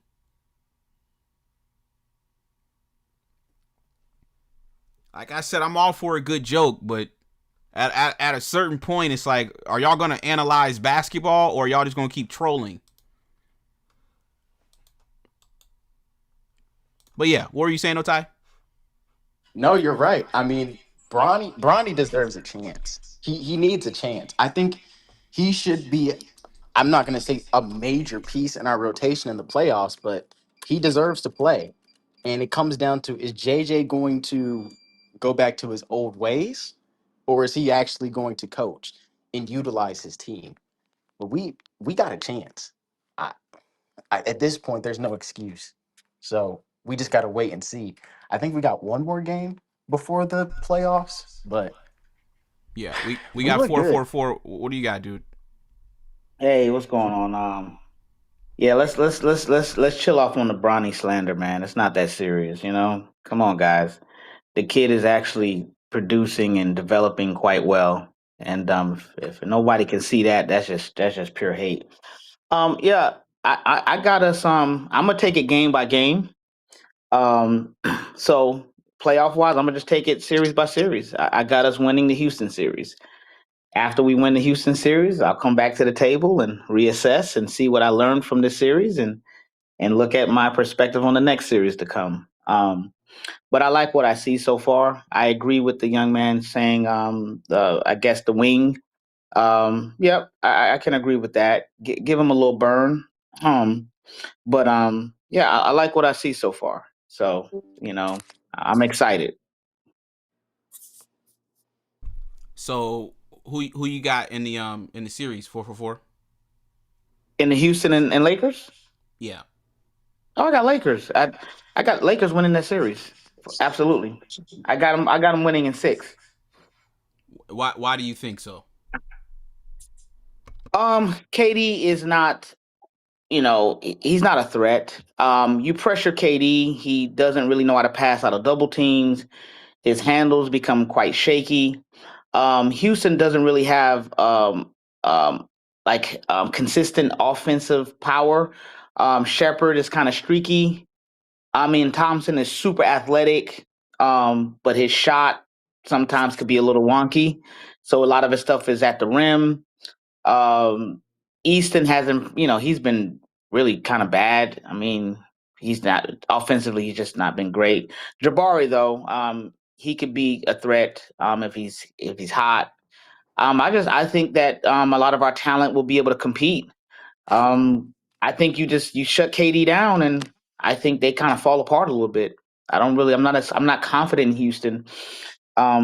Just period. Once you shut KD down.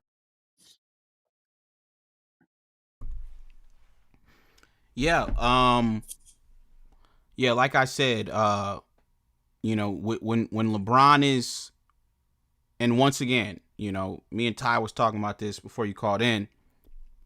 To me, the reason why I like our chances, no matter who we would have played, whether it would have been Minnesota or Houston, but now especially with Houston, because Luka being out, LeBron is going to be our primary ball handler and decision maker.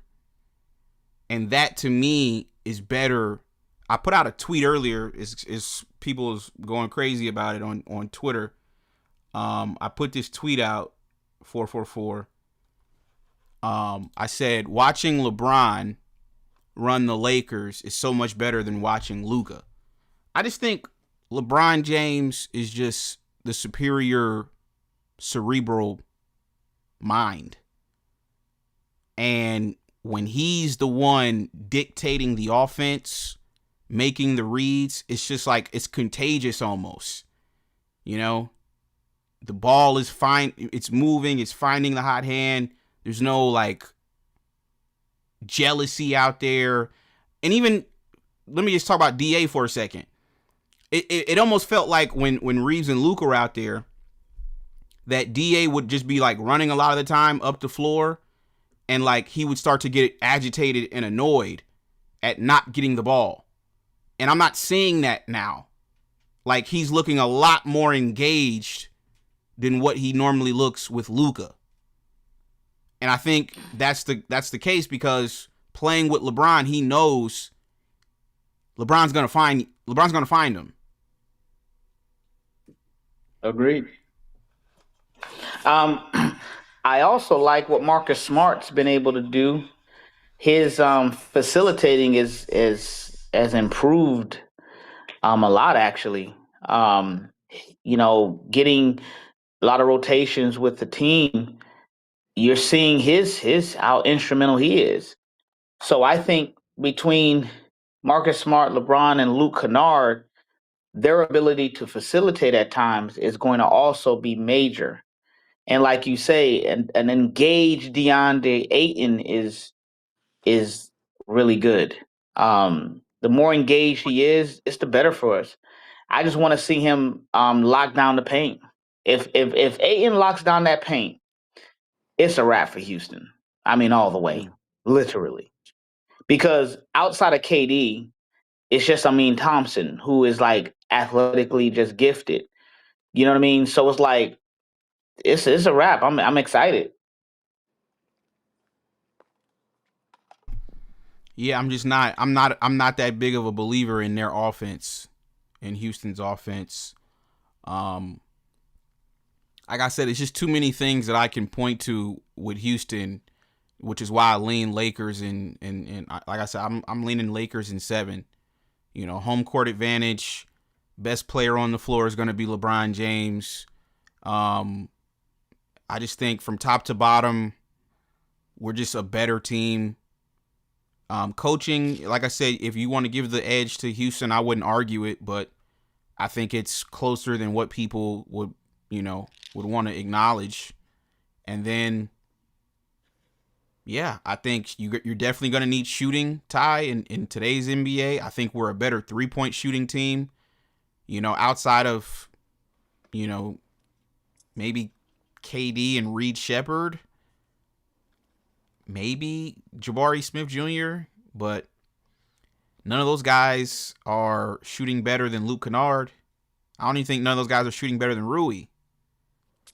So I just see too many advantages for the Lakers for me to favor Houston. I don't know what Vegas has. They might have Houston favored in the series, but for me personally, I couldn't favor Houston in this series. There's too many advantages for the Lakers. So game 1, Ty, let me ask you, game 1, who you got? Game one, I'll probably give it to Houston. I think LeBron usually in the game ones is going to feel the team out. So I think Houston will come in pretty hot to prove a point. So I'm going to say Houston and max by 10 points. But I could see the Lakers winning it. But it won't be, whoever wins won't win more than 10 points. It's going to be a close first game. But I think after the Lakers figure out how the Rockets will run their offense in the playoffs, then we win every other game. I could see Lakers winning in 5. I could see that too. I'm not intimidated by them, and as long as we can keep Sengun from getting streaky in the paint, which Aiden can do that, we could win in 5. So I could see the Lakers winning, but I'm gonna go Houston game 1. Yeah, to me, do you think? Let me ask you: do you think the home court advantage is going to play a factor? Do you see the Lakers? Because typically they say the role players play better at home, right? You know, so they can kind of feed off the crowd more so at home than on the road. So I think having that home court edge, to me, that's going to play a big role. You know, because we don't have to win on their home floor, as long as we protect our home floor. You know, but if they come in here and steal a game, then obviously we'd have to take one back. But I think if we can hold serve against this Houston team, and like I said, without Reeves and Luka, you don't have those defensive liabilities out there. So I think it's going to be even harder for Houston to score than even more so if Luka and Reeves were out there. That's just what I think, though. I think you're right.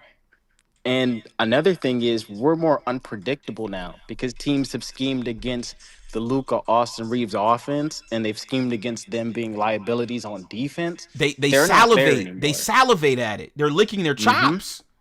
Now Now it's gone. like, are you sure you think attacking? You can't attack Marcus Smart. You can't. That's not going to be a profitable strategy for you. You know, you can't attack LeBron. You can't attack Vando. So they might try to run. They might try to go at maybe, I don't know who JJ's going to start, but if he starts Luke, they might try to go at Luke. But he would probably be the only guy that's like the biggest weakness, because I think today's lineup was Smart, LeBron, DA, Rui, and who else was in our lineup today? Luke. Luke? Yeah, so they might try to go at Luke, which I wouldn't blame them if they did, but at least we just have one of those guys and not two of them. Because it's like 3v5 basically on the defense with those two on there. Now it's probably going to be, if we include Luke, which I think Luke is a better defender than Reeves. So we're more competent on both sides of the ball, and everybody's going to have a touch on the offense. So you can't just laser in on Luka and Austin Reeves. And that's how all the teams have strategized all year long. Now they're gone. So we have the advantage against a lot of teams because they don't know how to play us anymore. That is a good point. The unpredictability of it now. That is a good point. Because all the times that we've played Houston this season, Austin and Luka were there. So now they don't really know, okay, how are we going to attack them? That's a good point.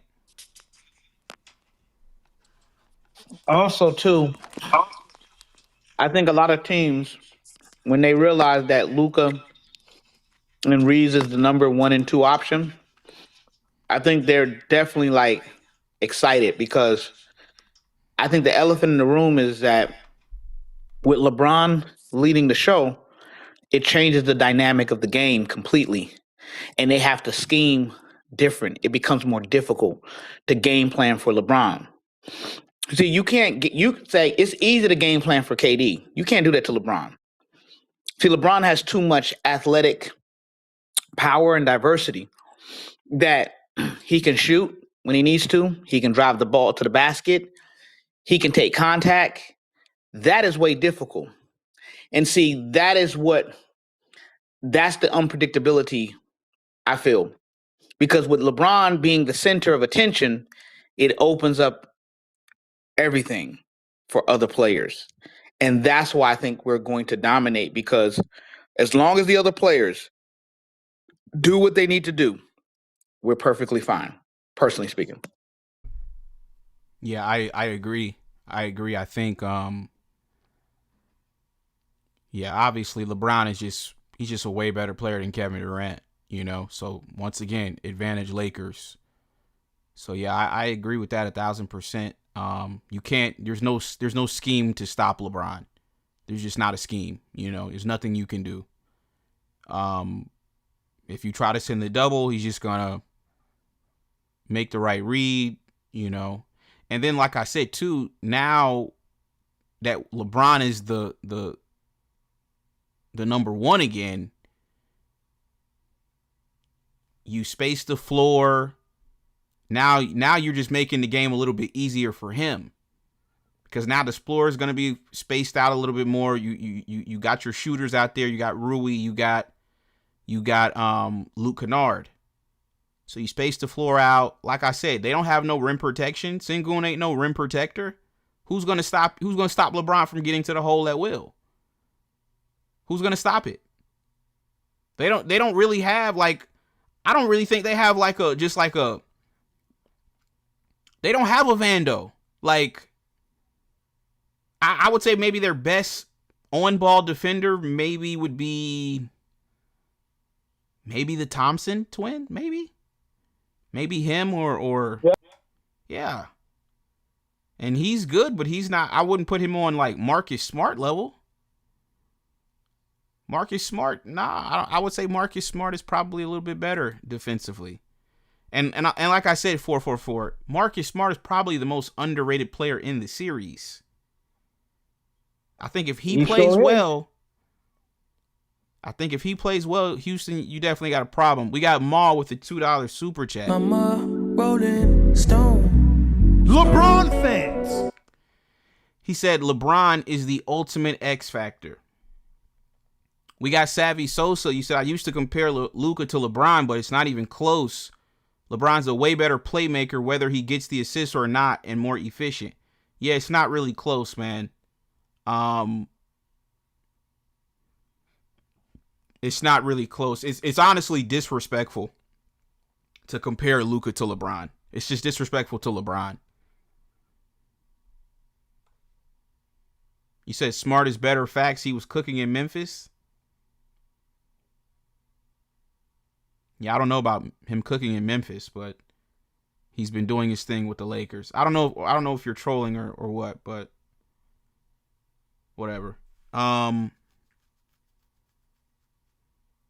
You said facts about Smart. You said Amen is a problem. Listen, he's athletic. I'm not scared of him though. He's not a world beater. Okay, shout out to Mike298 with the $5 super chat. Appreciate you, man. LeBron fans.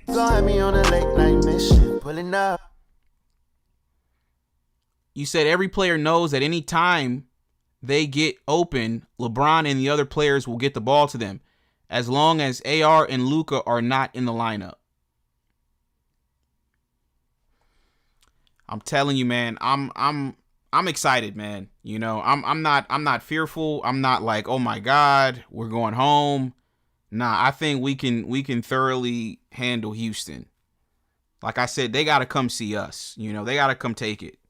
It's ours to lose. So, as long as everybody, does their job, plays their role, and just follow LeBron's lead, I think we'll be in a good position to get this series win.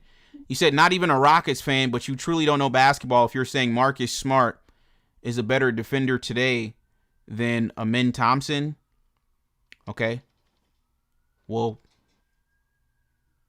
I mean, I don't think it's that crazy of a take, dude.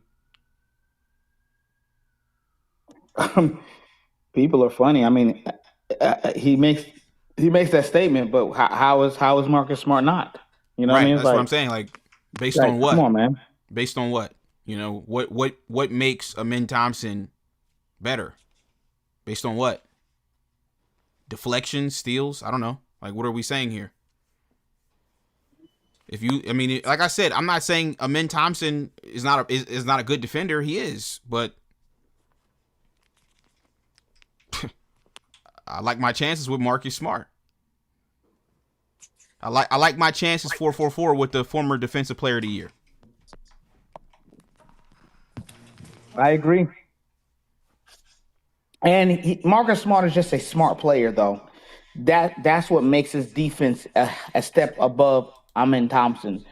His IQ makes him a better defender, and that's the difference for me.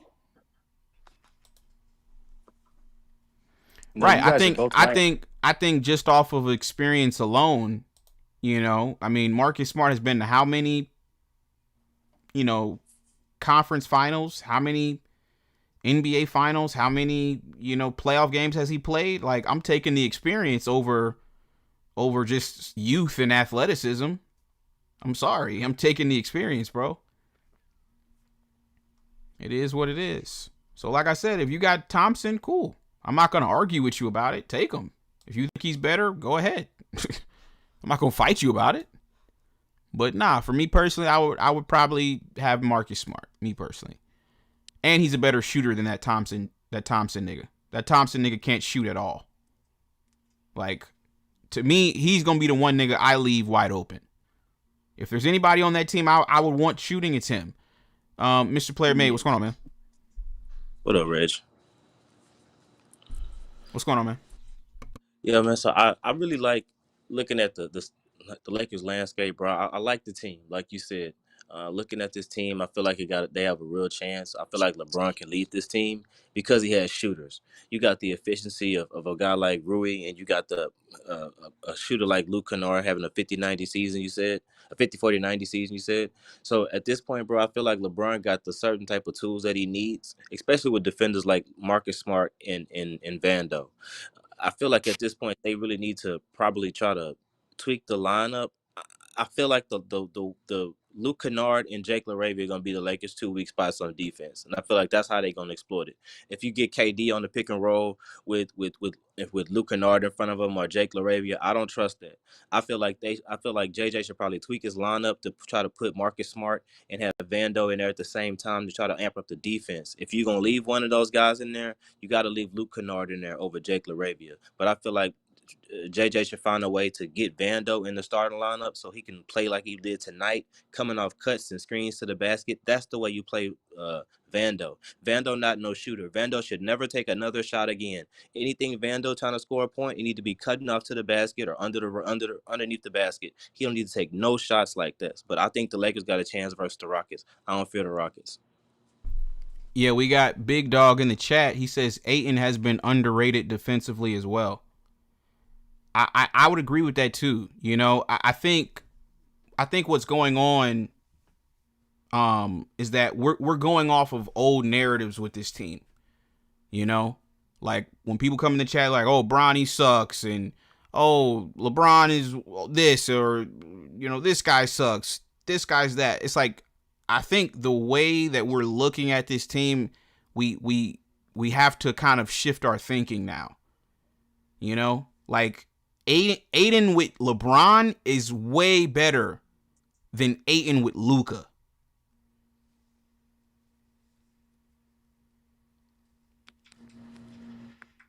I agree. You could tell in his demeanor. He's more fired up. He's more active underneath the basket. When Luka was out there, he wasn't trying to catch that many rebounds. Now he's trying to catch any rebounds he can and have as much putbacks as he can. Because they never use Ayton properly. Ayton is not no putback artist like Jackson Hayes. When you have a guy like Ayton, he's trying to get things in the post. He's trying to get touches down low in the post. And when a guy like LeBron can make that happen for him, hell, you even saw Bronny making passes to DeAndre Ayton better than what you saw what Luka was doing all season long. So I don't know what it is. I mean, I feel like with LeBron's IQ is just higher than Luka's. So you see how different DeAndre Ayton is playing next to him. Yeah, he had a double-double tonight. 22 and 10, 10 of 14 from the field. Like he's not AD, but if AD is a 9, DA's at least a 7. Yeah. If he's fully engaged, like we're not, he's not as good as AD, but he can do some things if he's fully engaged. So, and then too, I think the players, and I don't think they'll ever admit it, but I think they feel the same way. Like everything we're saying on this show right now, I think the players feel that way too. They're just not saying it, but I think they feel that way too. Like finally we can, this is an opportunity for them. And I think that they're excited about that. I think that they're happy that they're finally going to get an opportunity to show what they can do. It's just like, yeah, with Luka and Reeves being gone, it's just like almost like a a weight has just been lifted off this team's shoulder now. That's what it feels like to me, bro. I'm not gonna lie to you guys. Now, once again, are they gonna get up on a post game presser and be like, "Man, thank God them dudes is hurt. Now I can finally shoot"? No, they're not gonna say that, but we can just see it in the way that they playing. Like I said, DeAndre, some of them rebounds he had tonight, like he was snatching them with some ferocity. Like he was jumping. He had a little bit extra bounce in his step tonight. So I think the way that we've been evaluating him with Luka, like I said, these last 3 games, we got to start looking at him a little bit differently now. It's not the same. Like I said, I feel like this version of DA can go band for band with Sengun. Sengun is not the Joker. Yeah. Like he's not going to be doing triple doubles every night. Like if Sengun would have did what DA did tonight, we'd be saying that's a great game from Sengun. Let's keep it a buck. If Sengun would have had 22 and 10 on 10 of 14 from the field, we'd be like, yo, Sengun played well tonight. Mm-hmm. So I personally think DA, he can cancel out Sengun. And then if he can't, we got a nigga named Jackson Hayes. He can come in off the bench and he can give you, he can play defense on Sengun. I agree. And you even saw Rui tonight was playing bully ball. He was knocking guys off when they get to the rim. Yo, so, I mean, not to cut you off, Mr. Playmate, but you're right. Rui's midi is extremely valuable to us. Because outside of like LeBron is one of the guys that he can get pretty much whatever shot he wants. Rui's kind of the same way, like especially with the mid-range shot. Like he can put the ball on the floor, get to the mid-range, and get high percentage looks, you know? And he hits them at an extremely efficient clip. He was 8 for 12 tonight on jumpers. And by the way, no foul baiting either, fellas. I don't know. 444 brought this up the other night. We're not seeing the foul baiting. I didn't see no foul baiting tonight. I didn't see none of that nonsense tonight. These guys are playing basketball again. No, not stopping the game, watching Luka shoot 20 free throws. No, guys are in a rhythm. We're playing clean basketball, no foul baiting. Come on, man. I like us, man. I like us now. I ain't gonna lie, man. I'm back on board now. You know what, Reg? I feel like in order to play the Rockets, they got to put Vando in the starting lineup.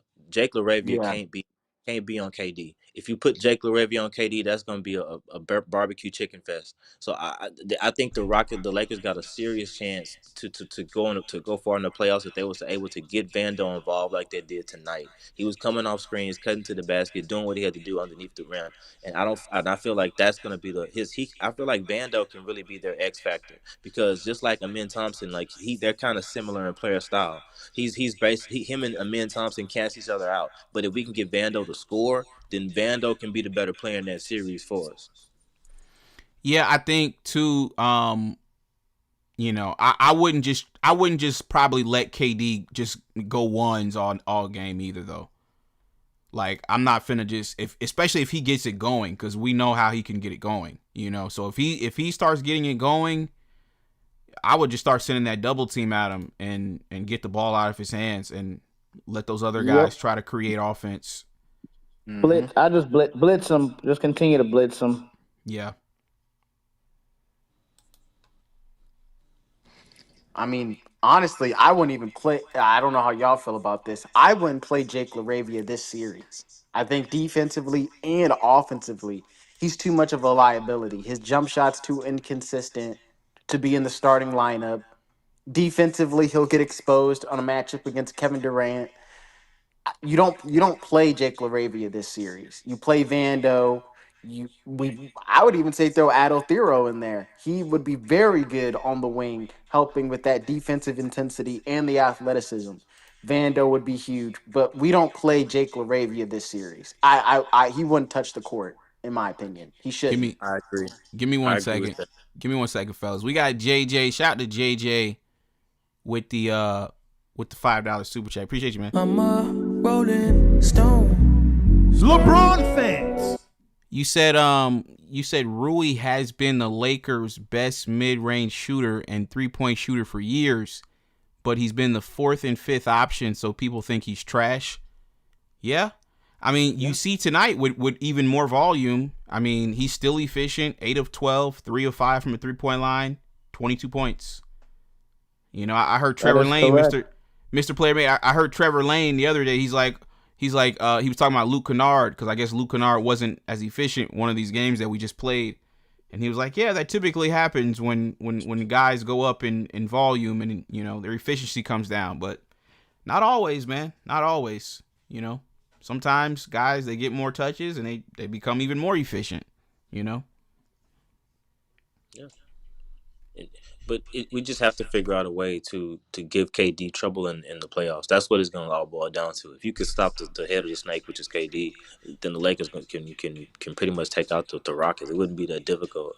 But you know, it just all depends on how JJ want to run his lineup. Because if you look at the lineup that he ran tonight, you know, he had Marcus Smart, Luke Kennard, Da, LeBron, and Rui. Of course, you're gonna need Rui out there for his mid-range scoring. You're gonna need Marcus Smart out there for his defense. But I feel like the only odd guy out is Luke Kennard because I don't want a one-on-one matchup with Braun versus KD. I don't want a one-on-one matchup with KD versus Rui.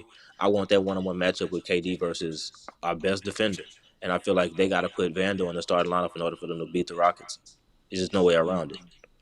We got this dude, or this hoe. I don't know who this is, but you said you guys seriously think the Lakers can win against Houston without Luka and Reeves? ? Clown. I don't know where you get your NBA takes from, dude, but it's very obvious you're not a critical thinker and you're not able to, you know, use your brain. But yeah, I think personally, Luka and Reeves are more of a. I think Luka and Reeves are more of a cancer than they are an asset. I mean, there's a reason Luka's been traded twice, and there's a reason Austin Reeves is undrafted. So I don't know what you're talking about.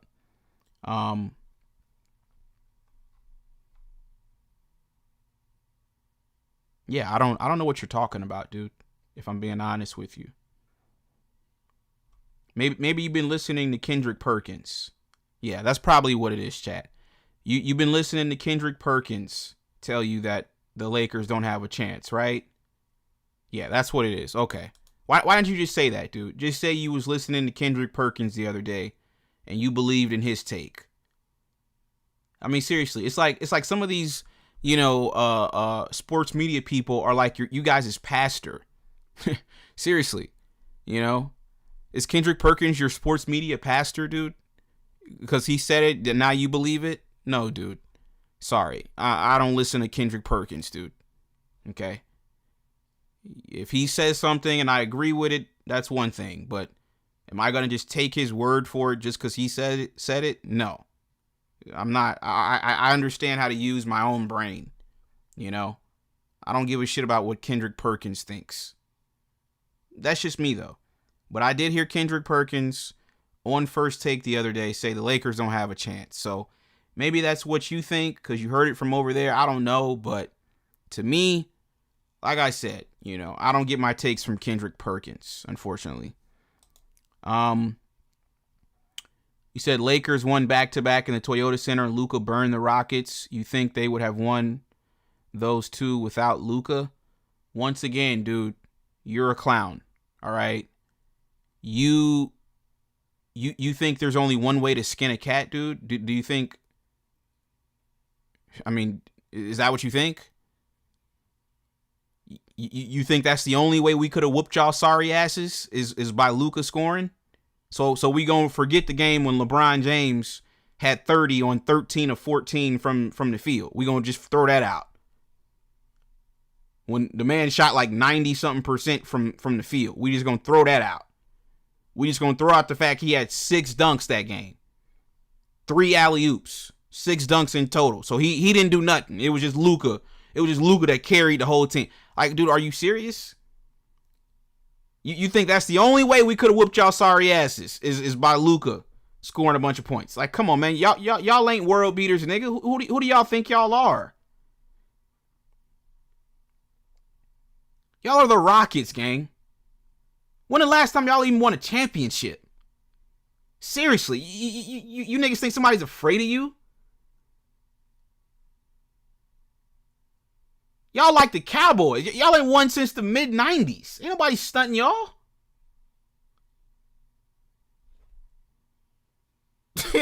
nigga. Seriously. You think somebody is afraid of y'all? When the last time y'all hosted a finals game, gang? Seriously. Y'all ain't won in over 30 years.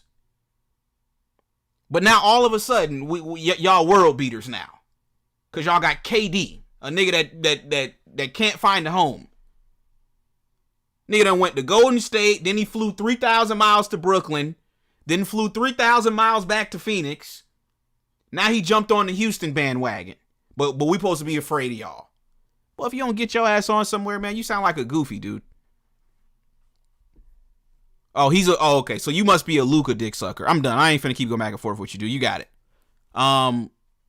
Yeah, you must be a Luka dick sucker. You got it, dude. God bless you, King. I'm not going back and forth with Luka fans chat. I'm not doing it. Not tonight. He's a Rockets fan, but he's a Luka fanboy. I'm done. I don't know what he is, chat. What are you, dude? You a Rockets fan? You a Luka fan? You a Faker fan? What are you? Explain yourself. But yeah. Mr. Player Made, you got any final thoughts though, man? Yeah, man, I feel like the Lakers got a chance to beat the Rockets. I mean, all they got to do is play good defense and work the offense. But it's really up to JJ. If JJ is willing to open up the bench and open it up to some of the younger players to get some more energy out of there on the court, because as you can see, like the announced team was saying all game long, LeBron is leading the league in fast break points, even at 41. So if LeBron is out there playing with guys that want to move, guys that have young legs and athleticism, he can win you some ball games, just like you see in the last couple games. So it's really all on JJ. It's JJ coaching style is ready to open up the bench. The Lakers got a chance. Exactly. All right, Mr. Playmate, good call, man. Appreciate you, man. All right, 444. Final thoughts, man. What you got, man? Yeah, I'm just looking forward to what's to come, and I hope it's a historic run. I'm rocking with the Lakers, I'm rocking with LeBron to be specific, and the supporting cast, man. LeBron fans. Whether we succeed or fail, so we good, man. I'm out. All right, 444. We going down. We going down with the ship, folks. It is what it is, man. I'm with 444, man. I'm going down. I'm going down with my GOAT, man. Like, win, lose, or draw, I don't care. I'm going down with my GOAT. I'm not going down with SGA or any one of you other clowns. I'm not going down with KD. I'm not doing that. If I'm going to go down with somebody, I'm going to go down with LeBron. Pause. That sounded crazy. We had to pause that, chat. That sounded a little bit crazy. But in all seriousness though, if I'm gonna lose with somebody, I'd rather lose with LeBron. I'm glad. Like I said, Luka and Reeves, man, thank you. Like seriously, I do. I want to say that too before I go, chat. I want to say thank you. Honestly, chat, seriously, I want to say thank you because this has really turned into a blessing in disguise for me as a viewer. Like I'm actually enjoying watching Laker basketball again. Like even though we played the Jazz tonight, chat, like I enjoyed that. You know what I mean? Like I enjoyed watching us beat up on the Suns. I enjoyed watching us, play the Warriors. Like even the losses, chat, I enjoyed it. I enjoyed that Mavericks game, the Thunder game notwithstanding. I enjoyed these games, folks. I really did. So I do want to say thank you to Puka and Aston for quitting on the team. You guys, you've made me a fan again of this team, and I haven't been able to root for this team in years, So yeah, I want to say thank you to Puka and Aston, and I pray that, you guys just stay gone. I that's what I pray for. I pray that, Luka, has a setback at this point. Hopefully he has a setback, chat.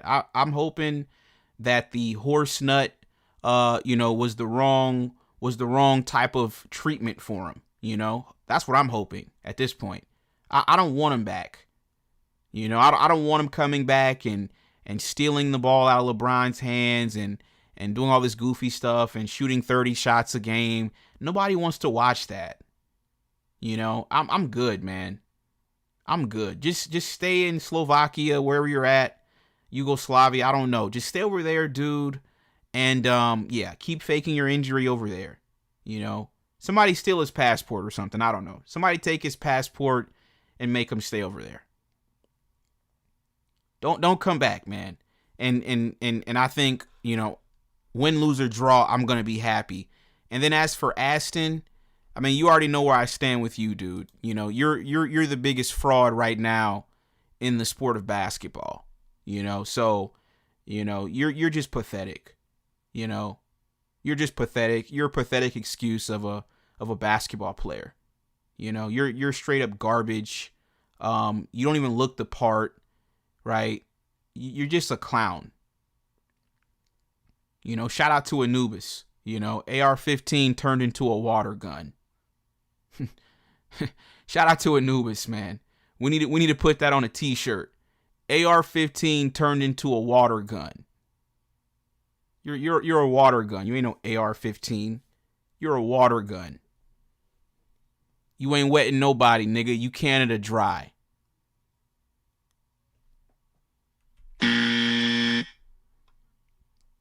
So like I said, you know, to close out this show, thank you to the fakers and the quitters, man, because all you guys have done is made us a better team.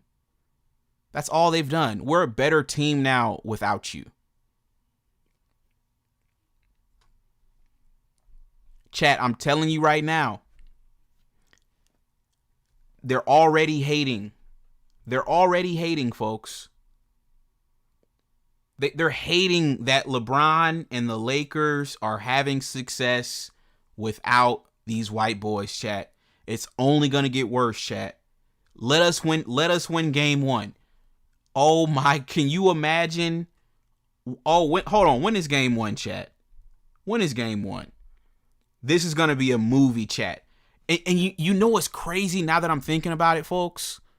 You want to know what's crazy? Is we were about to watch Cheekbusters 4 Life again. But now we get a whole new movie. We get a whole new movie, a whole new cast of characters, a whole new plot. This is better. This is better, chat. We're getting something different, something new. Oh, I can't wait, man. When do we play? Let me see. We play on Saturday. Okay, so we got about a week till we play again, folks. We have a week till Saturday. Folks, it's going to be a movie. Can you guys imagine how much they're going to start hating? You listen, you guys thought they were hating these last 3 games that we won? Imagine we win game 1 without Luka and Reeves. Imagine, folks. I guarantee you, let us win game 1. We're going to get a mysterious report. Breaking news. Luka Doncic is coming back. How much you want to bet? Watch. Watch. We're going to win game 1. We're going to get a breaking news story from Sham Sharania. Breaking. Luka Doncic is magically healed from his hamstring injury, and he's going to be set to return for game 2. We done won 3 straight games without him, chat. But let them tell it, oh, we need him. We done won 3 straight without y'all. We got momentum. We're going to get a week off. We're going to get some rest. Now, guess what? Game 1 on Saturday. 8:30 p.m. I think Lakers going to win game 1. I think Lakers going to win game 1, chat. I think Lakers going to win game 1, chat. I can't even lie to you guys. I think we going to win game 1. I don't think y'all about this action. I don't think y'all really about it. I'm just being honest. I don't think y'all really about it. Kevin Durant as a number 1 option. When has he led? Okay. I'm trying to think. When was the last time Kevin Durant led a team as a number one option and they had success? We're talking a decade ago, chat. We're talking a decade ago. That was the last time. Think about it. And even then, he had Russ. And remember, the Russ bit was part of the reason why they say he left. Because Russ was taking more shots than him. So realistically, who was really the leader in OKC? Was it him or Russ? I don't know. He said KD ain't led no team ever. That's what I'm saying. Like, I don't know. Was he even leading the team in OKC? So no, KD, you're not scaring me at all, dude. This is the same KD that got swept by Boston. You guys remember that a few years ago, 2022? Didn't he get swept in the first round? Chad, didn't he get swept? All you got to do is rough him up, man. Just bump him off. Y'all know he's skinny. He built like a stick. All you got to do is just bump him up. You'll rattle him. Man, come on, man. Y'all got to stop. Man, listen. I'm at 7 games right now. Listen, we got about a week till the game start, till game 1. I might bump it up to Lakers in 5. Seriously. I'm at 7. I'm at Lakers in 7 right now. Let me sleep on this a little bit more. Let me get to game 1. I might change it to Lakers in 5. Seriously. And then you got these clowns in the chat. Oh, do you guys really think you have a chance without Luka and Reeves? No, do y'all really think y'all have a chance with KD? You need to flip the question. You need to flip the question, buddy. Do y'all really think y'all have a chance with Kevin Durant?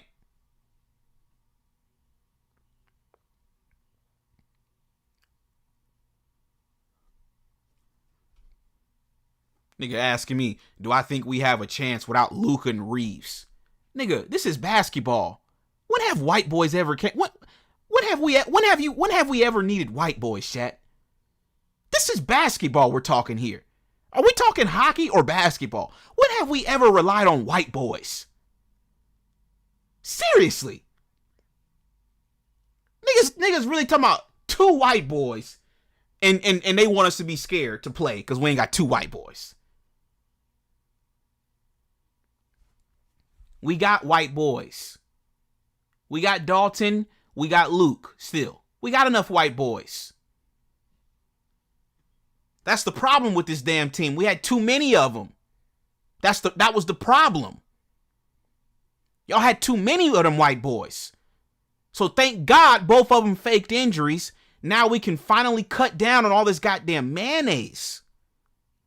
Told y'all, I like mayonnaise on my sandwiches, but goodness gracious, this is too much. I don't need 17 slabs of mayonnaise on a sandwich, dude. That's enough.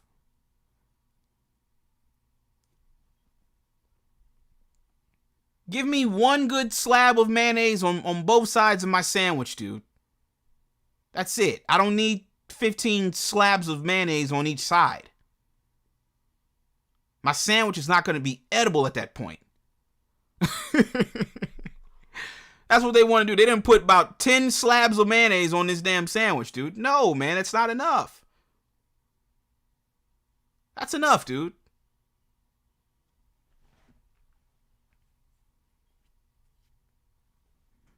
Hey, T Streets, what are you doing here, dude? Oh, that's right. I forgot. That's right. I forgot. FYF is dead, ain't it? You can't just go try to find any player that's 6'10" and say be the center.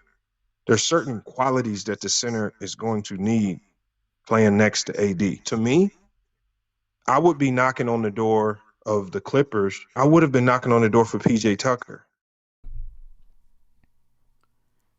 Chat, we got a FYF we got an FYF goofy over here, chat. What's he doing here? Oh, that's right. That's right.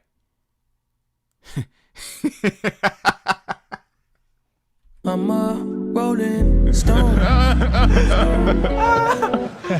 I forgot. They canceled FYF, right? They took it off the air. Yeah, they canceled the show due to low ratings. That's nasty, dude. We got a FYF niglet over here, chat. That's crazy work, dude. That's crazy work. Please don't tell me that was you saying the 96 Sonics. This is what you got to realize, Judah. It's very easy to out-debate locker room. It's not very challenging whatsoever. The fact that you let locker room outwit you and out-debate you, it says a lot. We're not talking about a very high-level basketball mind, and you got outwitted by the locker room. In a whip that's meant to speed. If I hurt you, would you leave? I learned the game from some heavyweights. Catching buses, making change from another LeBron fans. I forgot, chat. Their show got canceled due to low ratings, I guess. I guess they they don't have any viewers. I guess they don't have any viewers over there, man. That's nasty, dude. That's nasty. Oh man, those were the good old days over there. I went in the locker room trying to show him love. He dissed me. He threw shade at me. I'm like, what the fuck I do? You feel me? Like, if you he played half the clip. His little minions over here trashing me and shit. I'm like, all right, whatever. Then he said I'm trying to cloud chase off him. Cloud chase off you? Nigga, who the fuck are you? Like, who are you? I learned the game from some heavyweights. Catching buses, making change from another place. Chat, how do you have 150,000 subs?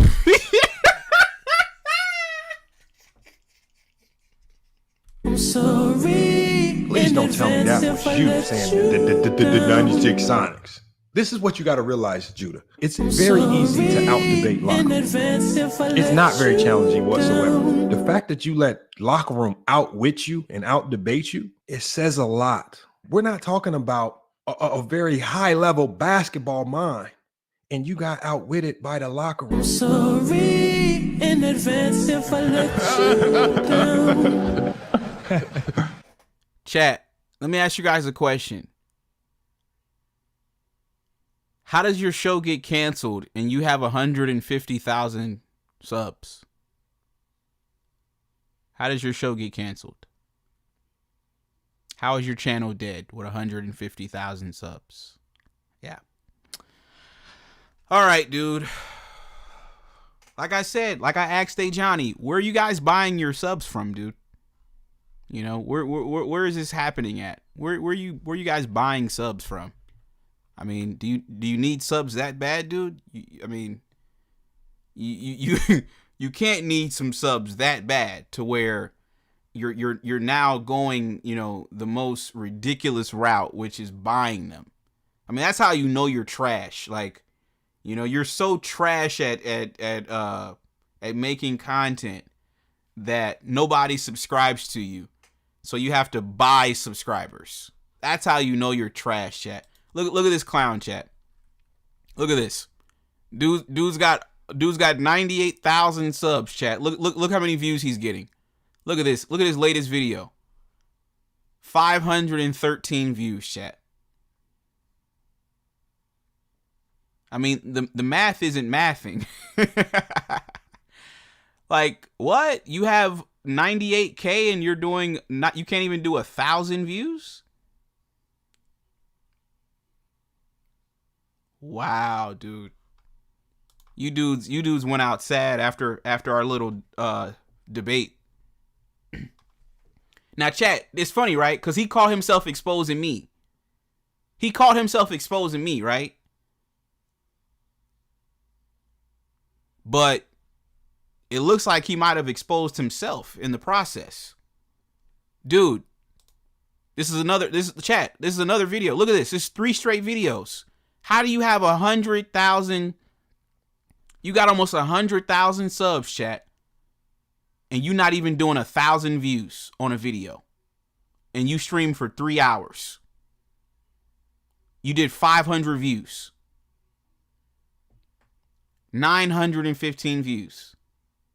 668 views. Oh, okay. 2.7. Come on, dude. Like I said, he said dude got his subs from Bangladesh. That's nasty, man. Well, folks, like I said, I'm done with these dudes, man, for tonight. I like our chances, folks. And yeah, I think we got a really good chance, man. I think we got a really good chance, folks. So yeah, good show, man. Shout out to everybody that tuned in, man, and hit that super chat. Shout out to JJ, appreciate you, man. Shout out to Mike298, Ma, appreciate you. Shout out to Samoda Dragon. Yeah, Ma came through supporting this show heavy tonight. Appreciate you, man. Shout out to Tal Assassin.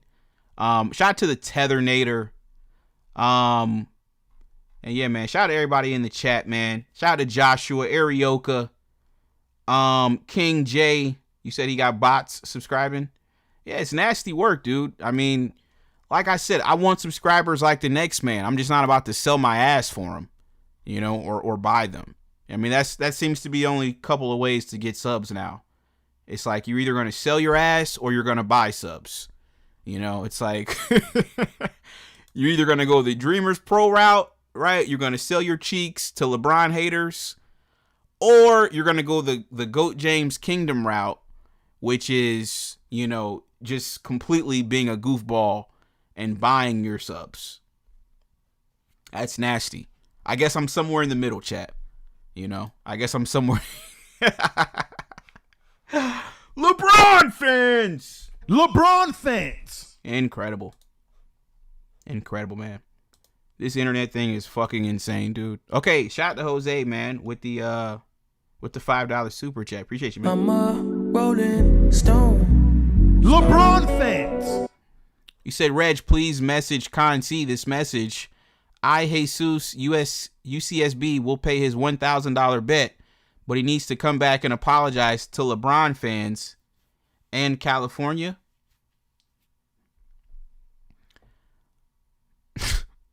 He's not, dude. He's Jesus. You weren't here in, you know, a few years ago, but we had a guy that used to call in all the time. His name was Vin Vega. He was just like Don C, literally, just like Don C, right? You know, he just abandoned the show. Like, once guys kind of abandon us, they don't come back, dude. It just is what it is. You know, Don C wouldn't be the first guy to abandon the show, right? We've had a lot of guys just abandon us. It is what it is. But like I tell you guys all the time, one monkey doesn't stop a show, man.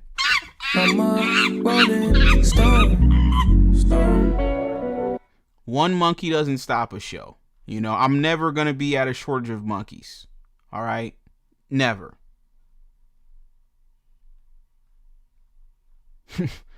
I'm never going to run out of clowns, man. There's always going to be a new clown that will emerge. Always. So, like I said, if that's the last we've heard from Don C, listen, it is what it is, man. You know, I mean, it's the end of the season anyway. Certain guys are going to get cut, you know. Certain guys aren't going to come back. I mean, this is our 4th season, chat. I mean, Lamont, same thing, you know. He got cut after year 2. He got cut 2 years ago. We haven't seen him since. He's not welcome back. I had to ban him from the show. He's actually banned from the show. You know, Vin Vega, you know, he deserted us. Don C's gone. You know, we had another guy by the name of Looney Tuned. You guys remember Looney Tuned? He disappeared too. It just is what it. Big Fan Breezy, he disappeared too. We've had a lot of guys come and go. It just is what it is, man. It's all a part of the game, dude. One monkey doesn't stop a show though, so it is what it is.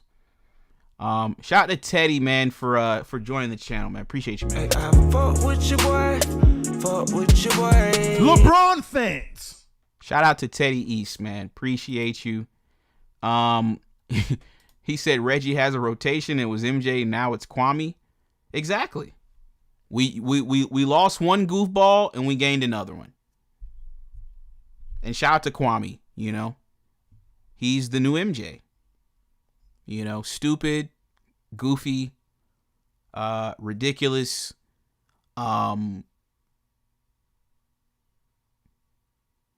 insane. You know, just insane. And if Kwame decides to, you know, not come back, it'll be somebody new. I'll just call somebody. I tell you, I run this shit like a team for real. I'm serious. I run this like an organization. If Kwame drops out, I'm just gonna have to call somebody up. I'm gonna call somebody up from the G League. You know, it'll be somebody else. Somebody new will come along, and we'll let them do their thing. Look at this clown, man. Chat, look at this dude, man. Look at this dude. This is a grown man, by the way, man. Look at this dude, man. Wow, dude. Just give it up, dude. Just give it up, Joke James Kingdom. Just give it up, dude. Just hang it the fuck up, man. You were at chat. He's still stuck at like 3,000 subs. I don't count his fake subs. You know, he's still stuck at 3K. You know, those aren't real subs. Those are not real subs. Those are fake subs. So he's still stuck at 3K subs. I'm not buying it. Yeah. 100,000 subscribers and you're doing 900 views. That's insane to me. Shout out to Jesus for joining the channel. Appreciate you. Fuck with your boy. Fuck with your boy. LeBron fans.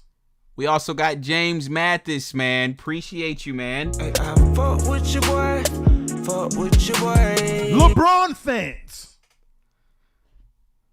Folks, good show, man. Good show. We obviously have a lot to discuss. It was a good white ass weekend too. Another good white ass weekend, man. You know, so we got a lot to discuss. Listen, the game is on Saturday. So if the Lakers win, it's going to be another white ass weekend. Cuz I'm going to be on Luka and Reese's ass if the Lakers win on Saturday, chat. If the Lakers win on Saturday, it's going to be another white ass weekend. We've had back-to-back very good white ass weekends here at the locker room. Okay, Jesus, you said Jesus, not Jose, and I ran off Conci. I mean, yeah, I guess. I just think Doncic is just a little bit embarrassed. Yeah, he's just a little bit embarrassed. You know, so I don't know. I don't know where he's at. But yeah, folks. That's all I got on this one, man. Good show. Y'all do me a favor, folks, and drop a like on the video. Folks, we got to get these likes up, folks, real quick. We got almost 300 in here. We got almost 400 in total. I think we got about over 100. Let me see how many we got on Twitter. How many do we got on Twitter, man? We got over 120 on Twitter. I need everybody on Twitter to come over to YouTube, subscribe to the channel, drop a like on the video, and I need everybody on YouTube, folks. Y'all do me a favor. If you stayed this long, we're almost 3 hours in, right? If you're still here right now, do me a favor and drop a like on the video. I would appreciate it, man. But like I said, I'm going to go. I'm going to catch you guys on the next one. Good show. Love y'all. Y'all have a blessed night. Peace.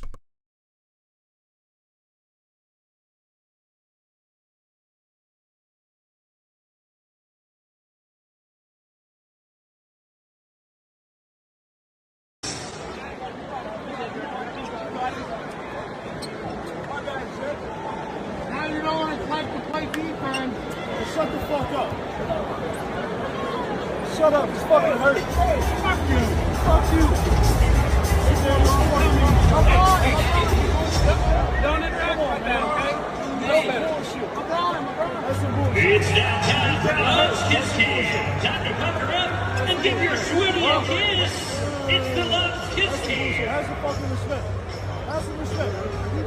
personal shit. Don't interact with him. Don't interact with him. That's the fucking respect. Don't interact. That's the respect. Don't be rude. It's a Friday.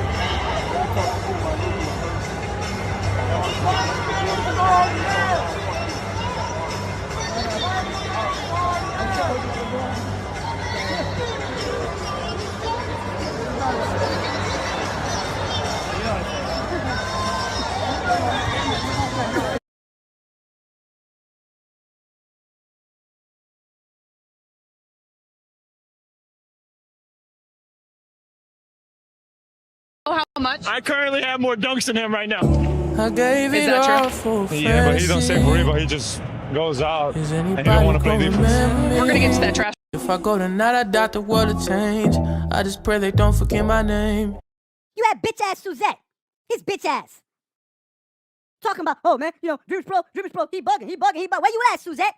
Where you at? What's your bitch Spent ass? out Where you here at? 10,000, Where you at? 20,000, LeBron fan. 30,000, Where you at, Suzette? 40,000. How much I'ma spend profiling? Do you know how I know you're a sucker, Suzette? Because you were making fun jokes about, Charles is living in a tree. He's Nigerian, and he's living She in a tree. come in and he's living in a compliment tree, my and he's living in a closet. hut. Fuck her on the floor like I don't give a fuck about it. Making all of these racist jokes. Then I asked Suzette, where are you Judgment from? get clouded He when goes, you I'm born in clouded. New York. No, where's your My family opposition from? wish Well, they're I'd from stop Haiti. smiling. But then invite somebody on his show from the Caribbean. My family that wish has a I'd stop Caribbean wilding. accent and I'm starts still on the making fun east of side the person smoking with with a my Caribbean accent. OG.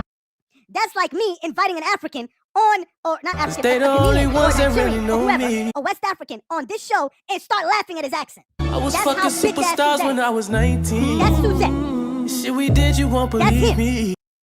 He's laughing at somebody with an accent from the islands, but his family's from the islands. Suzette, that's my daughter. If some of y'all know who that is, y'all know who that is. For those of y'all who don't know, that's my daughter, Suzette. You asking who that is, that's my daughter, Suzette. He's not even my son, that's my daughter. For those of y'all who know, you know. That's not my son, he's my daughter, Suzette. He's not even man enough to be my son, he's my daughter, Suzette.